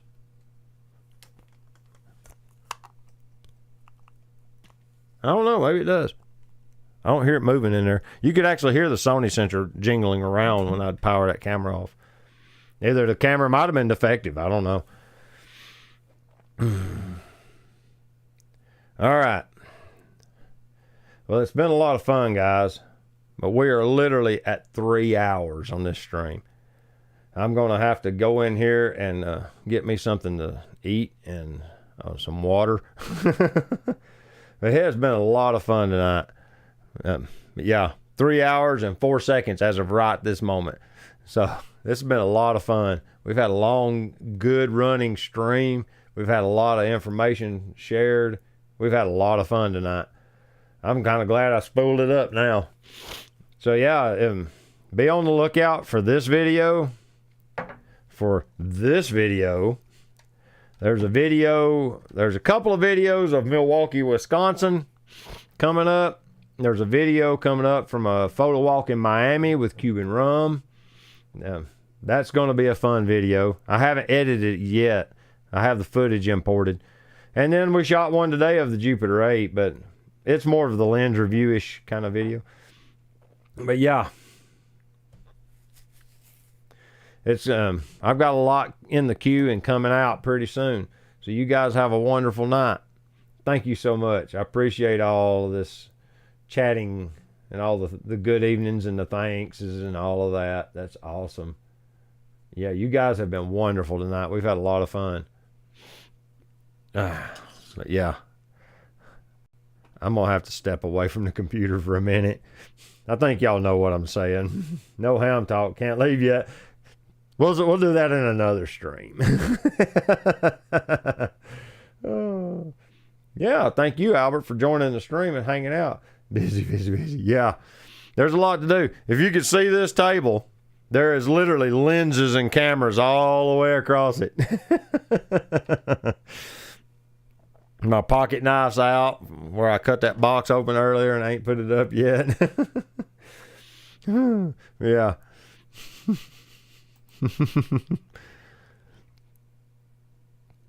But yeah, until next time, get your camera out and go take a picture with it. I'm going to leave the stream up so y'all can tell each other goodbye for a second.